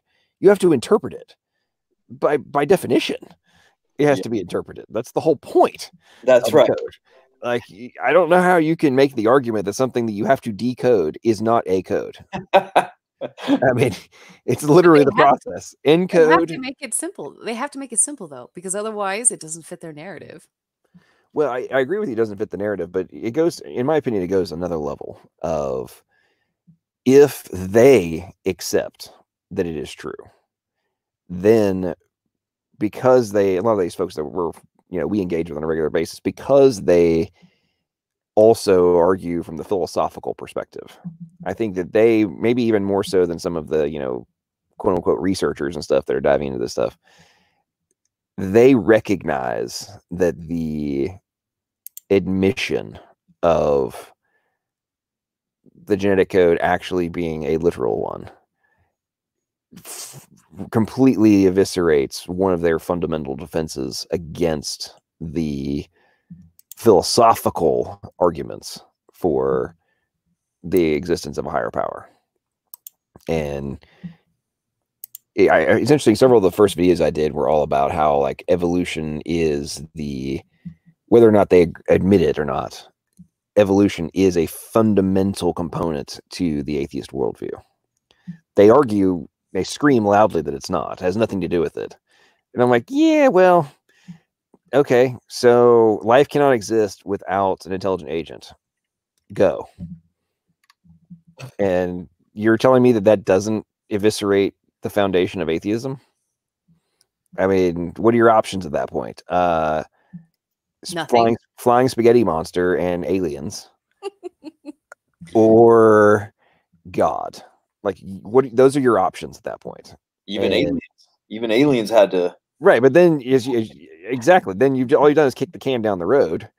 And well, who designed who created the aliens? I mean, there's no way to escape it. So you ultimately are left with two options: chance or creator. Period. And I know I'm saying things that we all know, everybody here talking, but it really is interesting to me how adamantly they argue that it's not relevant.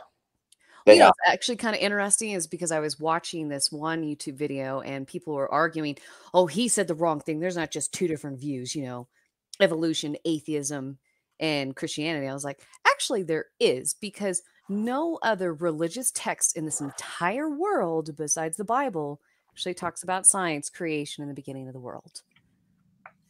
I don't know if you guys have ever heard that, but they'll try to throw that out there. Be like, oh, well, these aren't the only two views, It's like, no, actually, there really is. Yeah, I actually just asked, say, okay, give me a third.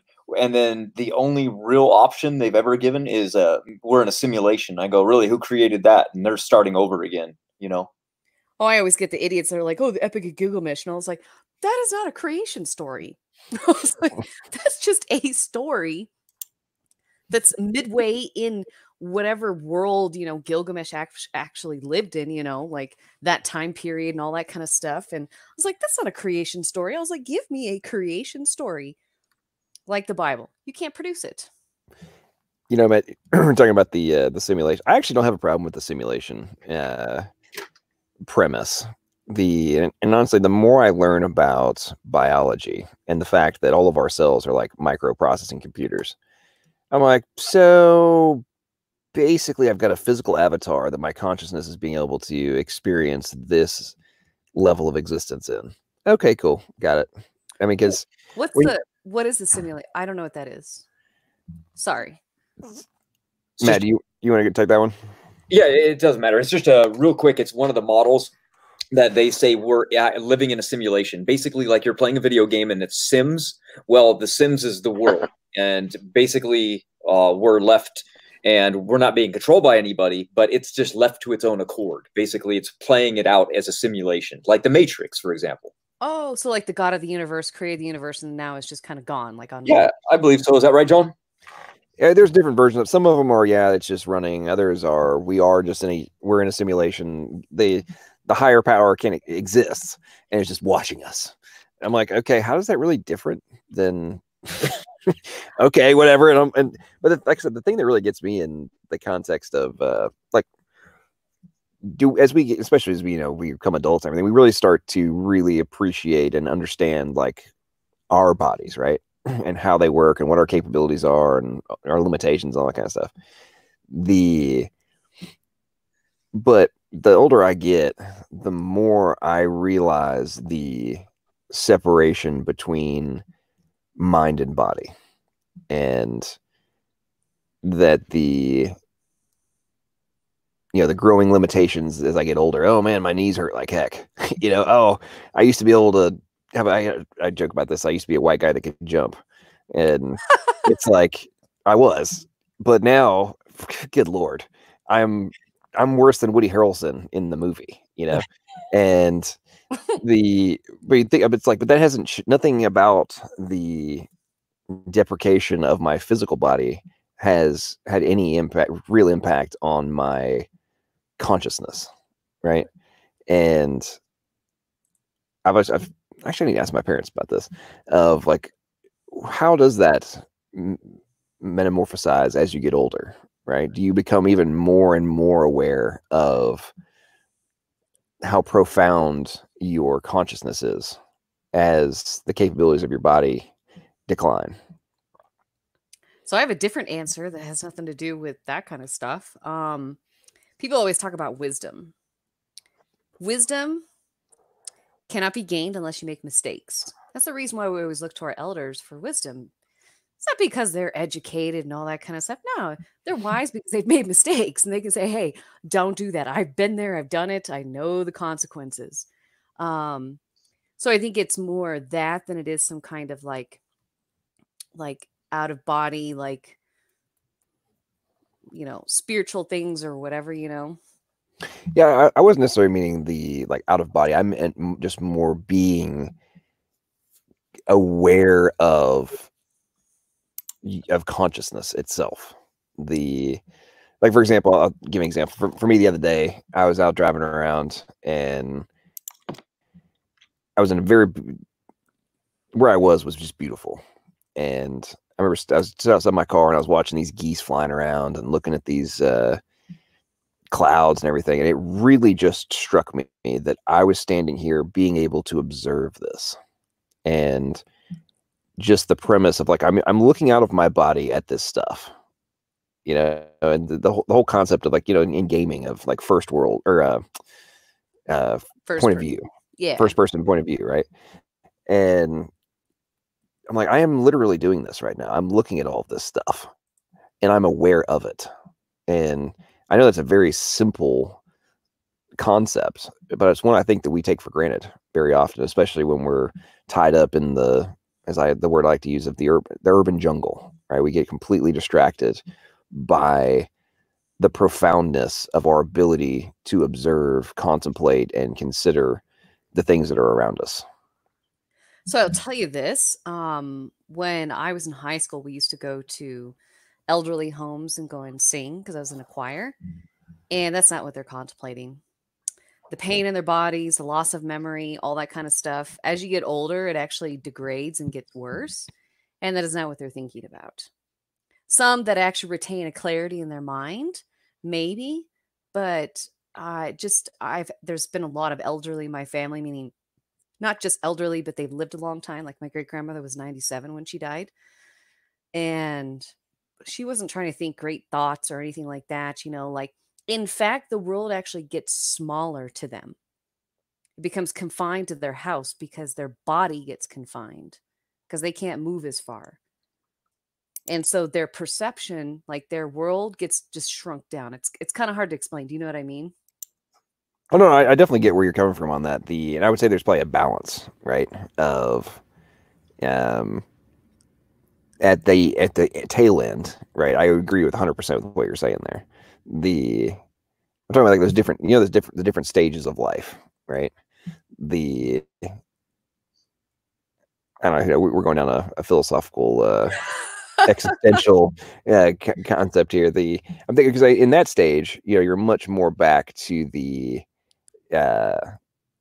almost back to being like a child, right? In a slightly different context, or like, well, slightly a much different context, but in terms of capabilities, right? Yeah.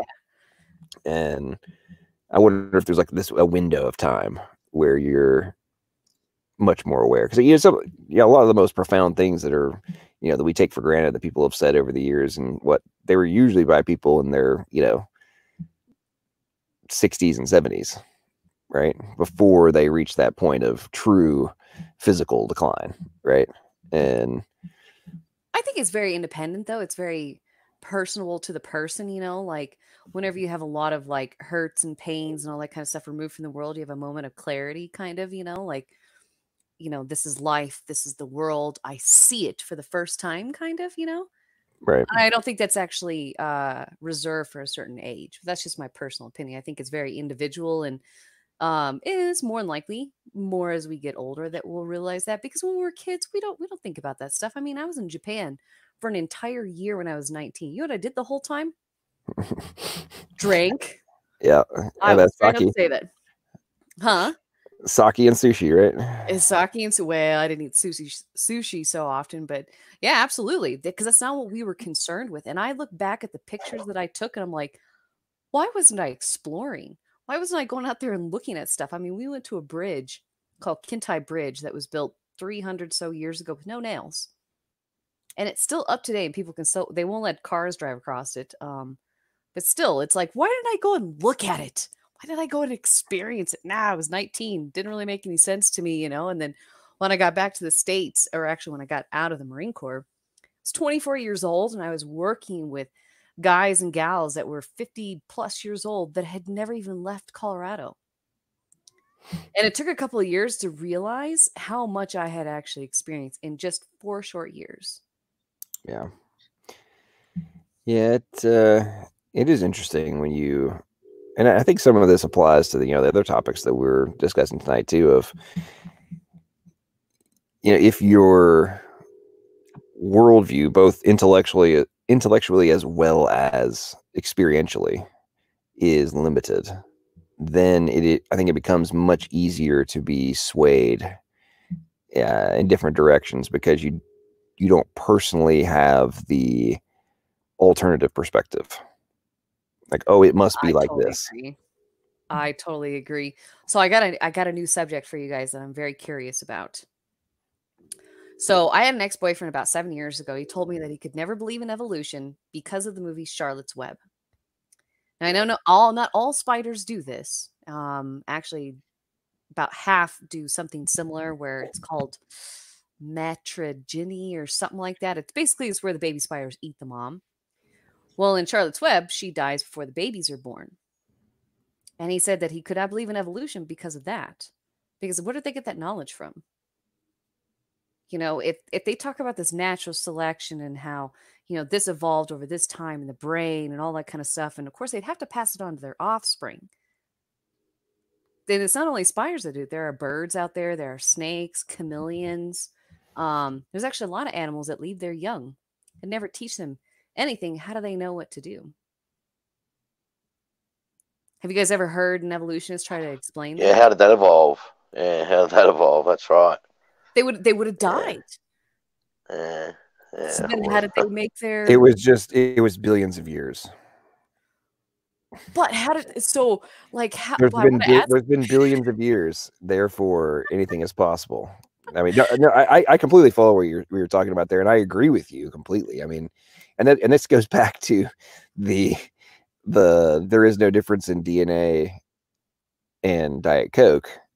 Oh gosh, it's just chemical reactions. There is no true information. I'm like, okay, the point you're making right there is a very profound, it's a simple but a very profound question of, okay, if you are arguing that there is nothing special going on here from a programming standpoint, then how do they know these things?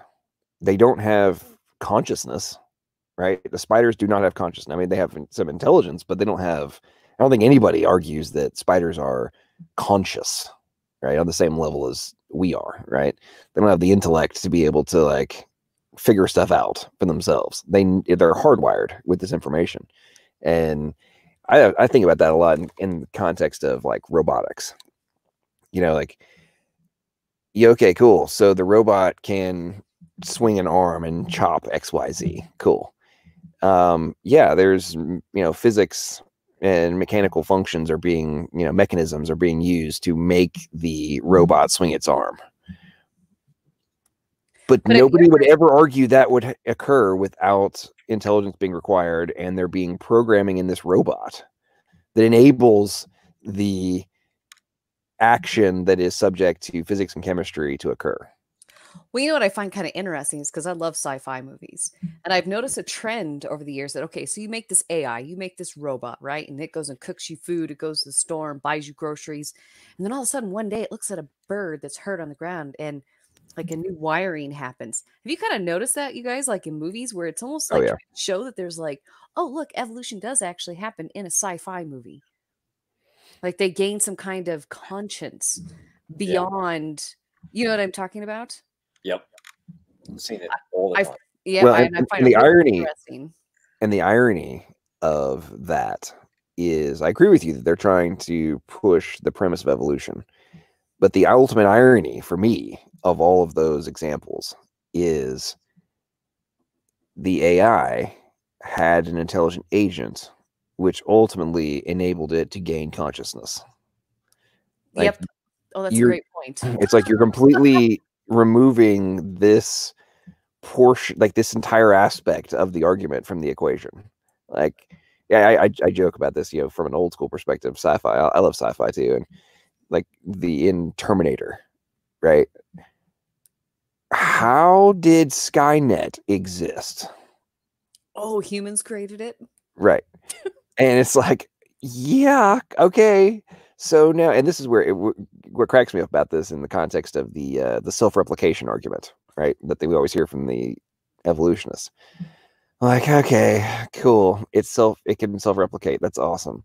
Number one, that's way harder. But just saying. But in the context of information processing and transfer that's required, did the Terminators, when they gained the ability to recreate themselves, what was required prior to that capability? And like in the Terminator timeline, the first Terminators were, very, simple, not all that crazy. And then once you get to what Terminator 2, when he's got the guy who's basically liquid and can metamorphose, morph into whatever. I'm like, okay, cool. So it has self-repair functions and all these other things that we take for granted in biology. Yeah.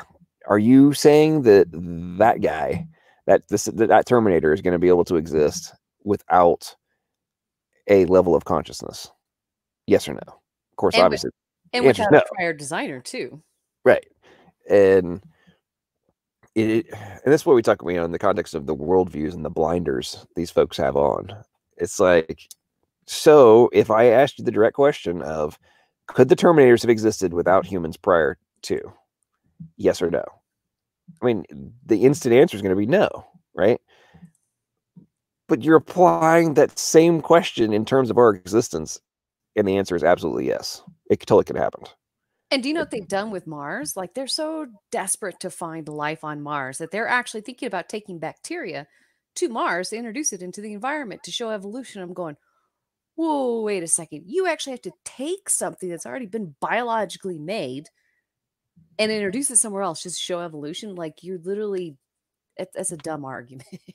And it's a dumb scenario because they actually have to force something through man's intelligence to do it. And they have to use something that God made because they can't create it on their own. Yeah, well, we're just going to be the aliens that injected Mars, and then nothing will happen. They'll probably die. But I'll tell you this, I'm actually going to compile some research on these animals that leave their young in the wild. And there's been whatever the name of the zoologist people that, study each of these animals. I'll get some stuff on their research on it. And most of them actually say they have no idea why they do it. They're like, we used to understand that's not what mothers should do in the wild. And it's like, well, that's because you're trying to inject evolution into something that doesn't exist. Right? God created everything different. All the animals different. They all have different functions. They all do different things, and they keep trying to put human attributes onto the animals, right? Like almost everything I tried to look up when it came to mother animals, they say, oh, look, it's the top top bad mother animals or whatever, and I'm just like, no, they aren't. Like, this is just how God created the animals. But Yeah. I'll get a list for you guys. That way we can actually like bring these out in conversations with atheists, because they can't explain it from their evolutionary time view. Oh, I know. No, they never can. Yeah, there's things that are built in that are designed. Matter of fact, that's what separates our models from theirs is function. And these animals are created with built-in functional differences that would make something entirely different. And for example, I just had some doves lay some eggs over here recently, and the mom just left. I was like, oh wow, I wonder how long they can go without sitting on the eggs. I was like, oh my gosh, they can go a really long time. It doesn't even seem to matter. And then the mom comes back, and then she just leaves again for a really long period of time. I'm like, wow, I wonder how long they can go without eating. I'm like, okay, 24 hours. I'm like, oh, doesn't seem very long. I mean, I can beat that out. But these are infants, right?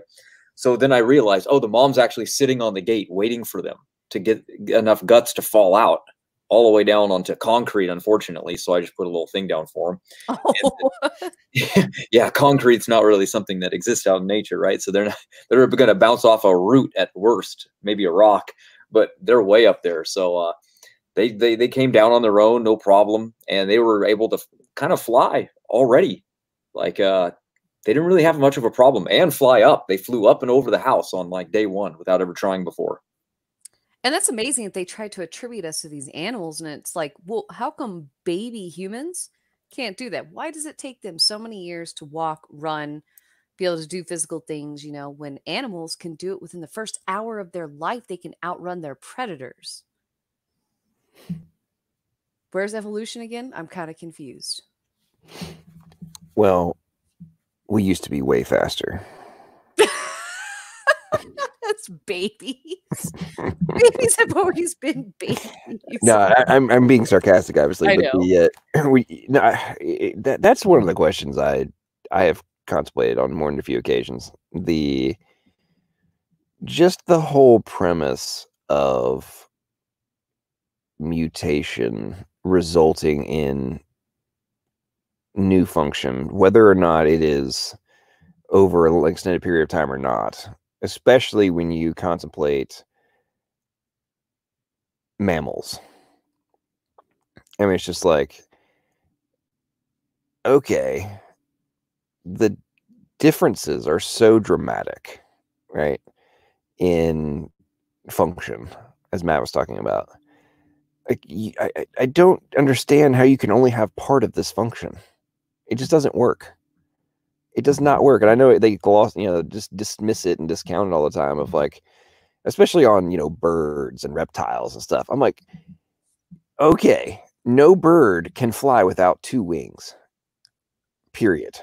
Mm-hmm. They got to have two, and they got to be perfectly balanced and aerodynamically aligned and everything else in order to fly. So are you telling me they flapped around with one partial wing? Oh wait, they didn't have feathers yet. And it probably wouldn't have been perfectly, aerodynamically perfect immediately. And it has to have two. And it also has to have hollow bones just for the mass displacement that's required and the thrust against gravity. And you're telling me that the time factor is in your favor when the lifespan of these things is short and they're going to die. How is it going to have reproduced when it is deformed in this first version that you're talking about and claiming can ultimately result in? And to me, Matt, I loved your opinion on this, because I know you know more about this portion of it than I do. Like, how do they actually explain that factor of how the heck do they actually reproduce and not just die? Are you talking about me in my classes in my college? Well, Matt, did you hear what I said? Oh, He may have stepped away. he may have stepped away. Probably haven't checked on the baby. But I mean, yeah. What have you heard on that? Like, how did they actually explain that? Because all I ever hear is just like, glossed over. Oh, it just happened. That's all we hear in my classes with a professor that has a PhD. That's all we hear. And it absolutely cracks me up, because I'm like, as I agree with you, like, it just doesn't really make any sense. Like, how could they reproduce something and then somehow make it better when they wouldn't have even known that it was bad to begin with. And here's something else. And correct me if I'm wrong on this, but not all animals can eat the same foods. Some foods are poisonous to some animals. Like, I'm just going to throw something out there, like an oak leaf would be poisonous to, say, I don't know, a cat, but not poisonous to a bird.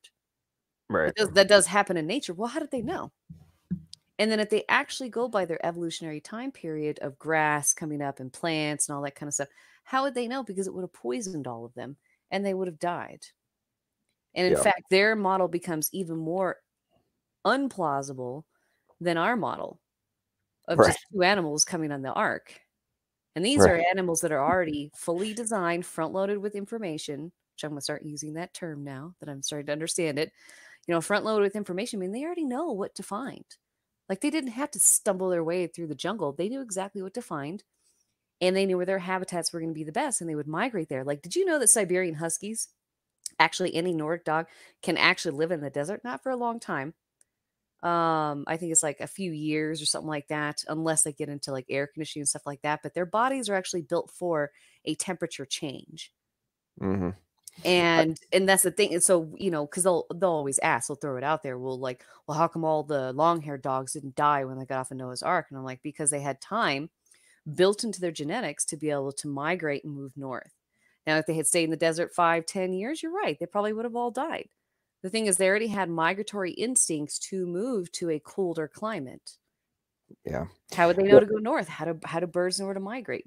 Sorry, go ahead. Well, no, I agree with you. And another factor on that too is, like, even we see this with dogs now, of a dog with, a longer haired dog that's living in a warmer climate. No, they're not going to just, shed all their fur, but they make less. Like, their fur becomes less dense. You take that same dog and, you're living in Florida, you move to Alaska, that dog's fur is going to get thicker. I mean, it's got built-in variations. A lot of things we talk about in epigenetics of, oh, cool, we don't need as much hair.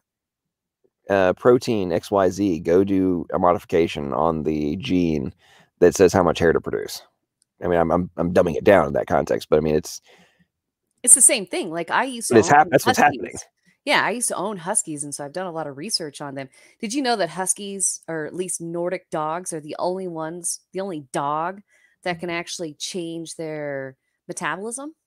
They can regulate it. That's why they use them in the Iditarod.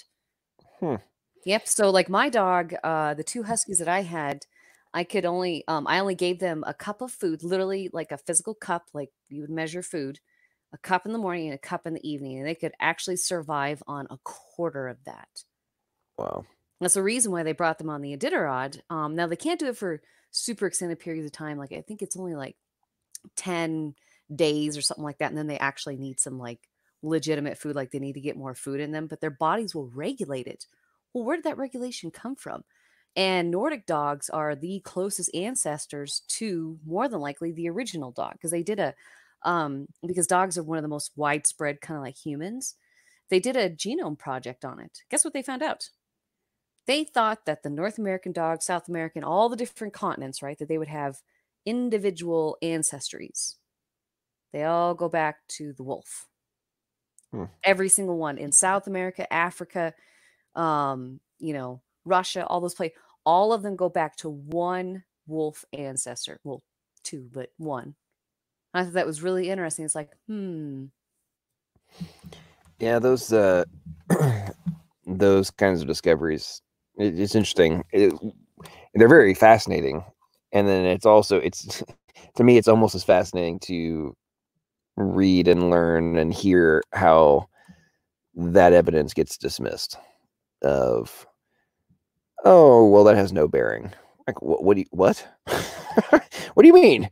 Yeah, no, it's actually pretty significant in the context of whose worldview is correct.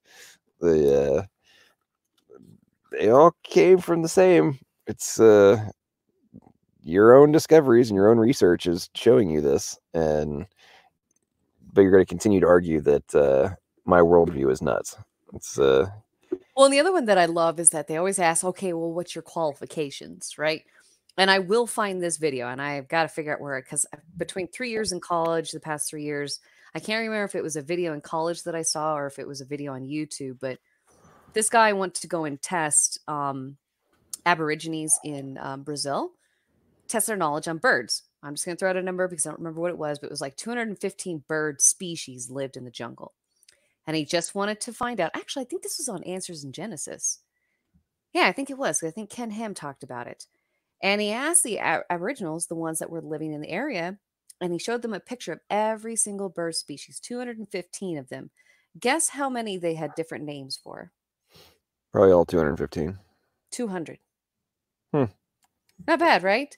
So, yeah, that's right. It was Ken Ham, because then he showed different pictures. He's like, even a child of 10 years old could say, that's a zebra, that's a goat, that's an elephant, And then what they do when you get to high school, they start to mesh these pictures to show this evolutionary timeline of, of basically the pretty pictures that they show of us coming from apes to humans.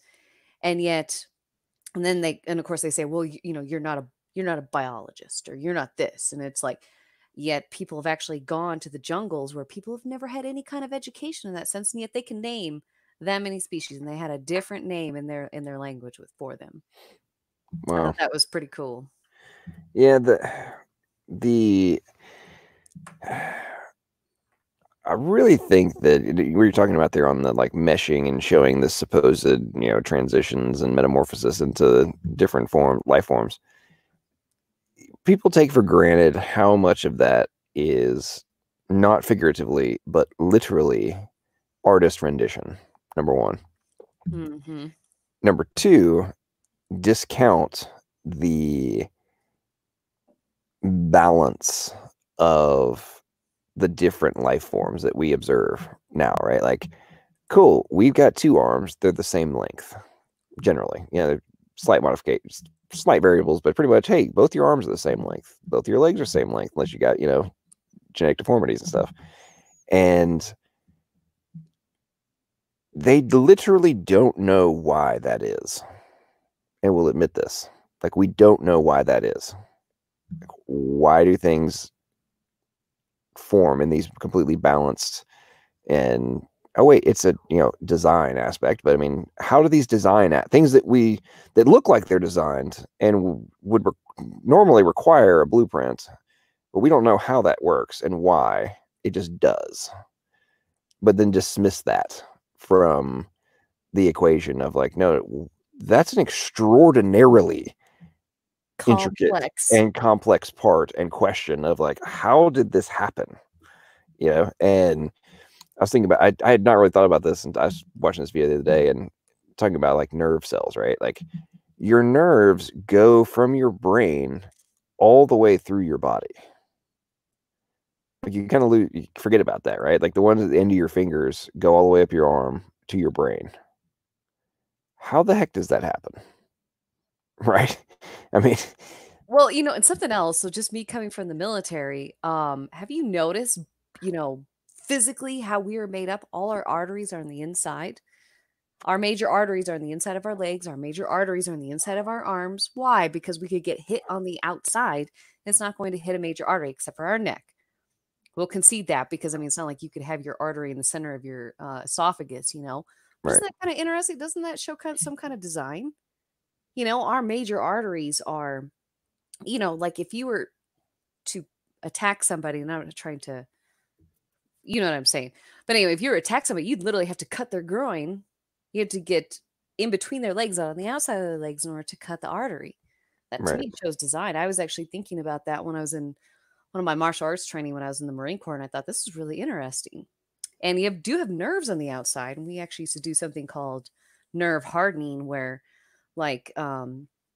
basically if someone does not train the nerve on the outside, basically you just punch it over and over again, or you kick it over and over again to harden it. I could drop a grown man very easily to the ground because they've never trained that nerve. That nerve can be trained. You can't train arteries. Right. They're going to rupture. They're going to break. You cannot train them. You cannot make them any harder. In fact, that would be the worst thing. That's how people have heart attacks. Right. By having hard arteries. And that to me just shows a design. God designed us this way for maybe there's more reasons for, before Adam and Eve sinned. Maybe it's just because it just makes more sense biologically for it to be in the middle, but there's a lot of stuff that we don't know about how God made us. And yet they don't see that. They don't even see the most basic stuff about us. Yeah, it's one of the things that I always find interesting that is so casually dismissed about, I forget who I was debating when we had this discussion, and they were trying to dismiss it, but when you think about our visual and auditory capacity, right, in the visual cortex, we're processing about a megabit a second of information, right, just from like looking out at the world. And when you think about that, of how much information, we're basically doing a live stream, right, all the time. And when you think about how that much information is being processed as we're talking right now, the premise that could develop in conjunction with all of the intricacies that are required for eyesight, for example.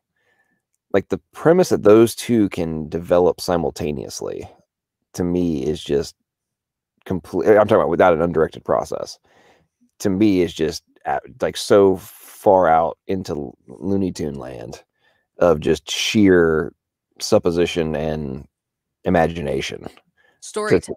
Storytelling to say that this could happen. I'm like, are you truly contemplating what is actually occurring here? Well, but I think they're not being told at all. Like, I was watching this one video about, did you know that your eardrum is made in 5 pieces? And your eardrum? Or the components in your eardrum. I did not know that. And each of those 5 pieces don't make any sense by themselves. They actually can't even function by themselves without the other 5. And I think it's because people are just not being told. Like, it showed these pretty pictures like this. Oh, that's a brilliant transition. But they don't think about your skull changing sizes. Like our metabolism or our bone formation stops at a certain point. Right. That's the reason why kids are, they're great. We can just bounce them off the ground. No, I'm kidding. But they can fall over and not break bones as easily as us that are older because our bones are done growing. They don't grow anymore. Right. Unless you have some kind of disease that causes them to grow more. And it's another thing that I absolutely hate higher education for is they're not teaching kids to think, and they're not challenging them to think either. That's my biggest problem, is they're telling them what they should think, what they should believe, and that's it. And then they don't sit there and they don't look at our eyesight. Our eyes alone should show that evolution is totally not true. Our ears alone. Our reproductive systems, like the placenta. Did you know that the placenta is actually one big cell and nothing can penetrate it except for this one protein or something like that allows the mother's body to get food to the baby. Otherwise, nothing else passes it. I knew it was one side. I didn't know about the armor effect. That's cool. It really is interesting when you think about the security access protocols that exist in every aspect of biology, right? Like, no, you cannot enter without this passcode. Exactly. I mean, it's like, if this is wait, hold on. We've got high level, like super beyond top secret security clearances that are required to get in places, and viruses, bad ones that do get in, have literally had to hijack something that does have the appropriate passcode to get in. Like, this is what's happening here. This is like out of Mission Impossible of what's going on in all the logistics that are happening inside of living organisms. And we're arguing that this came into existence without prior intelligence directing this process. It's interesting. What I find kind of funny too is that, you could actually literally apply this to the devil. He has no original stuff. He uses God's stuff and then he just hijacks it. It's the same thing. I'm not saying he's making bacteria and stuff like that. That's not what I'm saying, but you can literally apply that to the evolutionary teaching, right? He knows exactly how to hijack information and change it to be able to penetrate that. I'm not sure if that's a really good analogy, but I mean, No, it's I kind of an would. interesting way to think about it, you know? Like he knows exactly, like he twisted God's commandments to Eve. Like God said, "You are not to eat of the tree of knowledge, or surely you will die." When he said, "Is that what God really said?" You know, he was throwing something in there. He's twisting it. Same thing that happens throughout the whole thing. People get that little question in their mind. Well, you know, could God have really made all this complexity, or however, you know, the Darwinians thought about it in the 1800s? I have no idea how they, you know, got the masses to believe this stuff back in the day, but it's the same thing. They hijacked what was already there. I mean, it's innate in us because God says it's innate in us, and they just hijacked it. Yeah, I talk about this on a regular basis of how in modern society we have embraced the premise of, you know, the modern version of you know, Satanism and the satanic cults and such, and the, you know, red pitchfork and horns and, you know, all that kind of stuff as being and the Lucifer acting as the direct antithesis of God, rather than the point you're making of the spinner of the truth and the slight alteration. Do you want to know something kind of interesting? So I was reading this one article that was describing.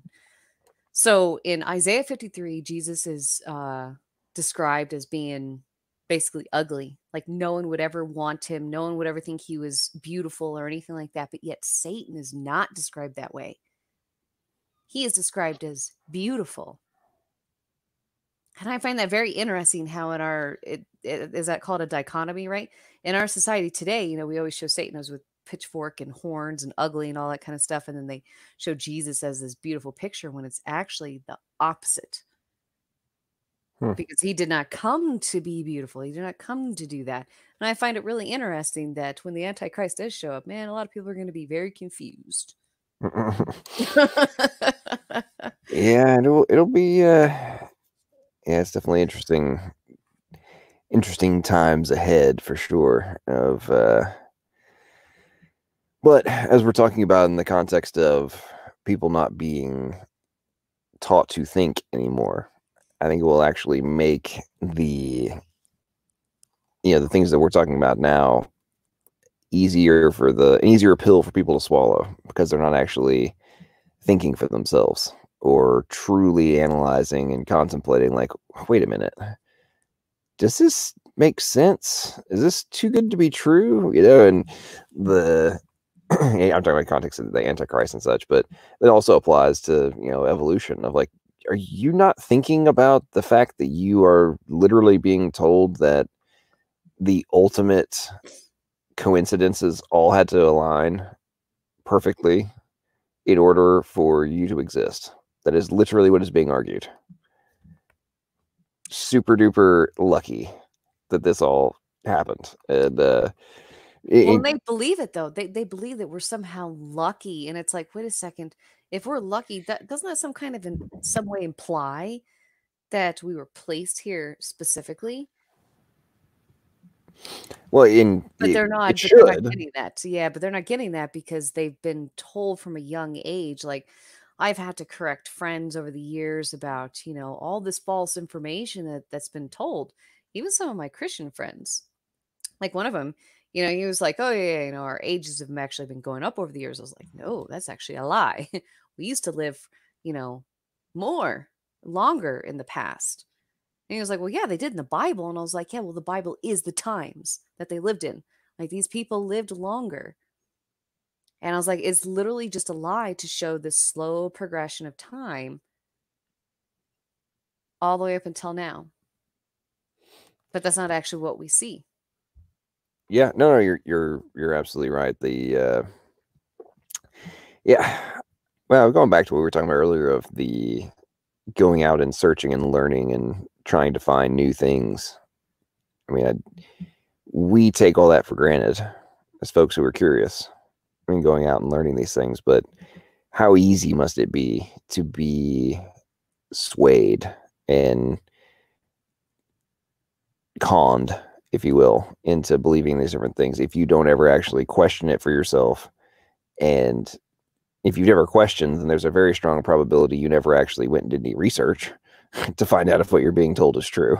It just makes you a willing sheep. Or in an echo chamber. That's what I always tell people. I'm like, get out of your echo chamber. Like, just, go research both sides. In fact, I had a professor tell me that she would fail us on the paper. And it had nothing to do with religion or anything like that. She's like, if you do not use the opposing argument's strongest arguments, I will fail you on the paper. And I thought that was brilliant, because the thing is that, and creationists do this too. We fail at it too. Not all the time, but most of us do, is we use the weakest argument in evolution against our strongest argument. And it's much more helpful to show both strong arguments against each other. Like, not sure how people feel about this, but genetically modified organisms, right? With food and stuff like that. When I wrote my paper, my strongest argument for both sides was a geneticist. I couldn't get any more stronger than that, and one was for GMOs, one was against GMOs. But I like what we do on this channel is that we actually do that. We take geneticists, we take, microbiologists, we take geologists and all that kind of stuff. They are the ones in their profession. It's not like we're just using somebody who's arguing from philosophy about geology. Right. Yeah, that's part of one of my frustrations with some of the, and I'm not going to attack any names, but some of the more well-known apologists. When I've actually kind of gotten frustrated with even listening to some of their debates and talks and such, because when I listen to them, I'm like, you're making. It's like they've become blind to what you were just describing there. Of you do realize that the philosophical argument has scientific support, and it's like you're arguing purely from philosophy, and it's like they have blinders on themselves as to what we've been discussing tonight of the level of brainwashing and people not thinking for themselves. Or I'm not saying they're stupid, I'm saying they're not actually applying their brains to these questions, but they have been so aggressively indoctrinated to discount any other worldview as, it's God of the gaps. It's a bunch of, religious and philosophical whack jobs who think this stuff. And they have no substantive argument. And I'm like, you're actually supporting that misperception by only arguing the philosophical. Exactly. And that's why I always try to attack people or give them arguments from like different sides. Hey, Matt, are you there? Matt. Jason, are you there? Yeah. Okay, poke Matt. I don't know. He might be asleep. He might be snoozing or something, and have the sound down. Yeah, well, I think we need to wrap it up here pretty soon. Yeah. We don't get any questions in the comments, so. Yeah, we've been going for 2 hours and 23 minutes, and I've got to get up at 4:30 tomorrow. I got to wrap things up. Okay. Yeah. Jason, I hope you get to feeling better, man. I hope those antibiotics help kick that bug to the curb. Got to get into the dentist and get him to pull the tooth. Oof. Well, I hope that goes well.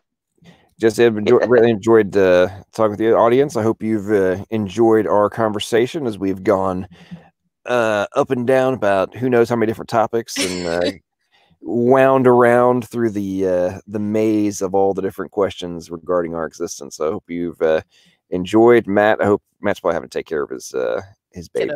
Would be my guess. Matt, thanks for doing the live stream, and I know Jesse and I were waxing eloquence and extraordinarily profound over here, but I'm pretty sure, John, me and you could talk all night about this stuff. It would be we'd be going down a rabbit hole all night long. So thank you so much. It's so much fun. I love doing these talks. Yeah, same here. Have a good night, everybody. Good night. Night, man. Oh, are you all tired, Jason? That's what's up? Oh no, I was just listening.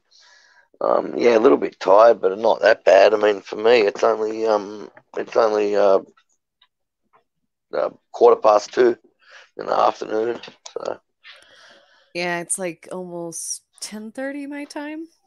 Yeah, not terrible, but yeah, so it's not that bad.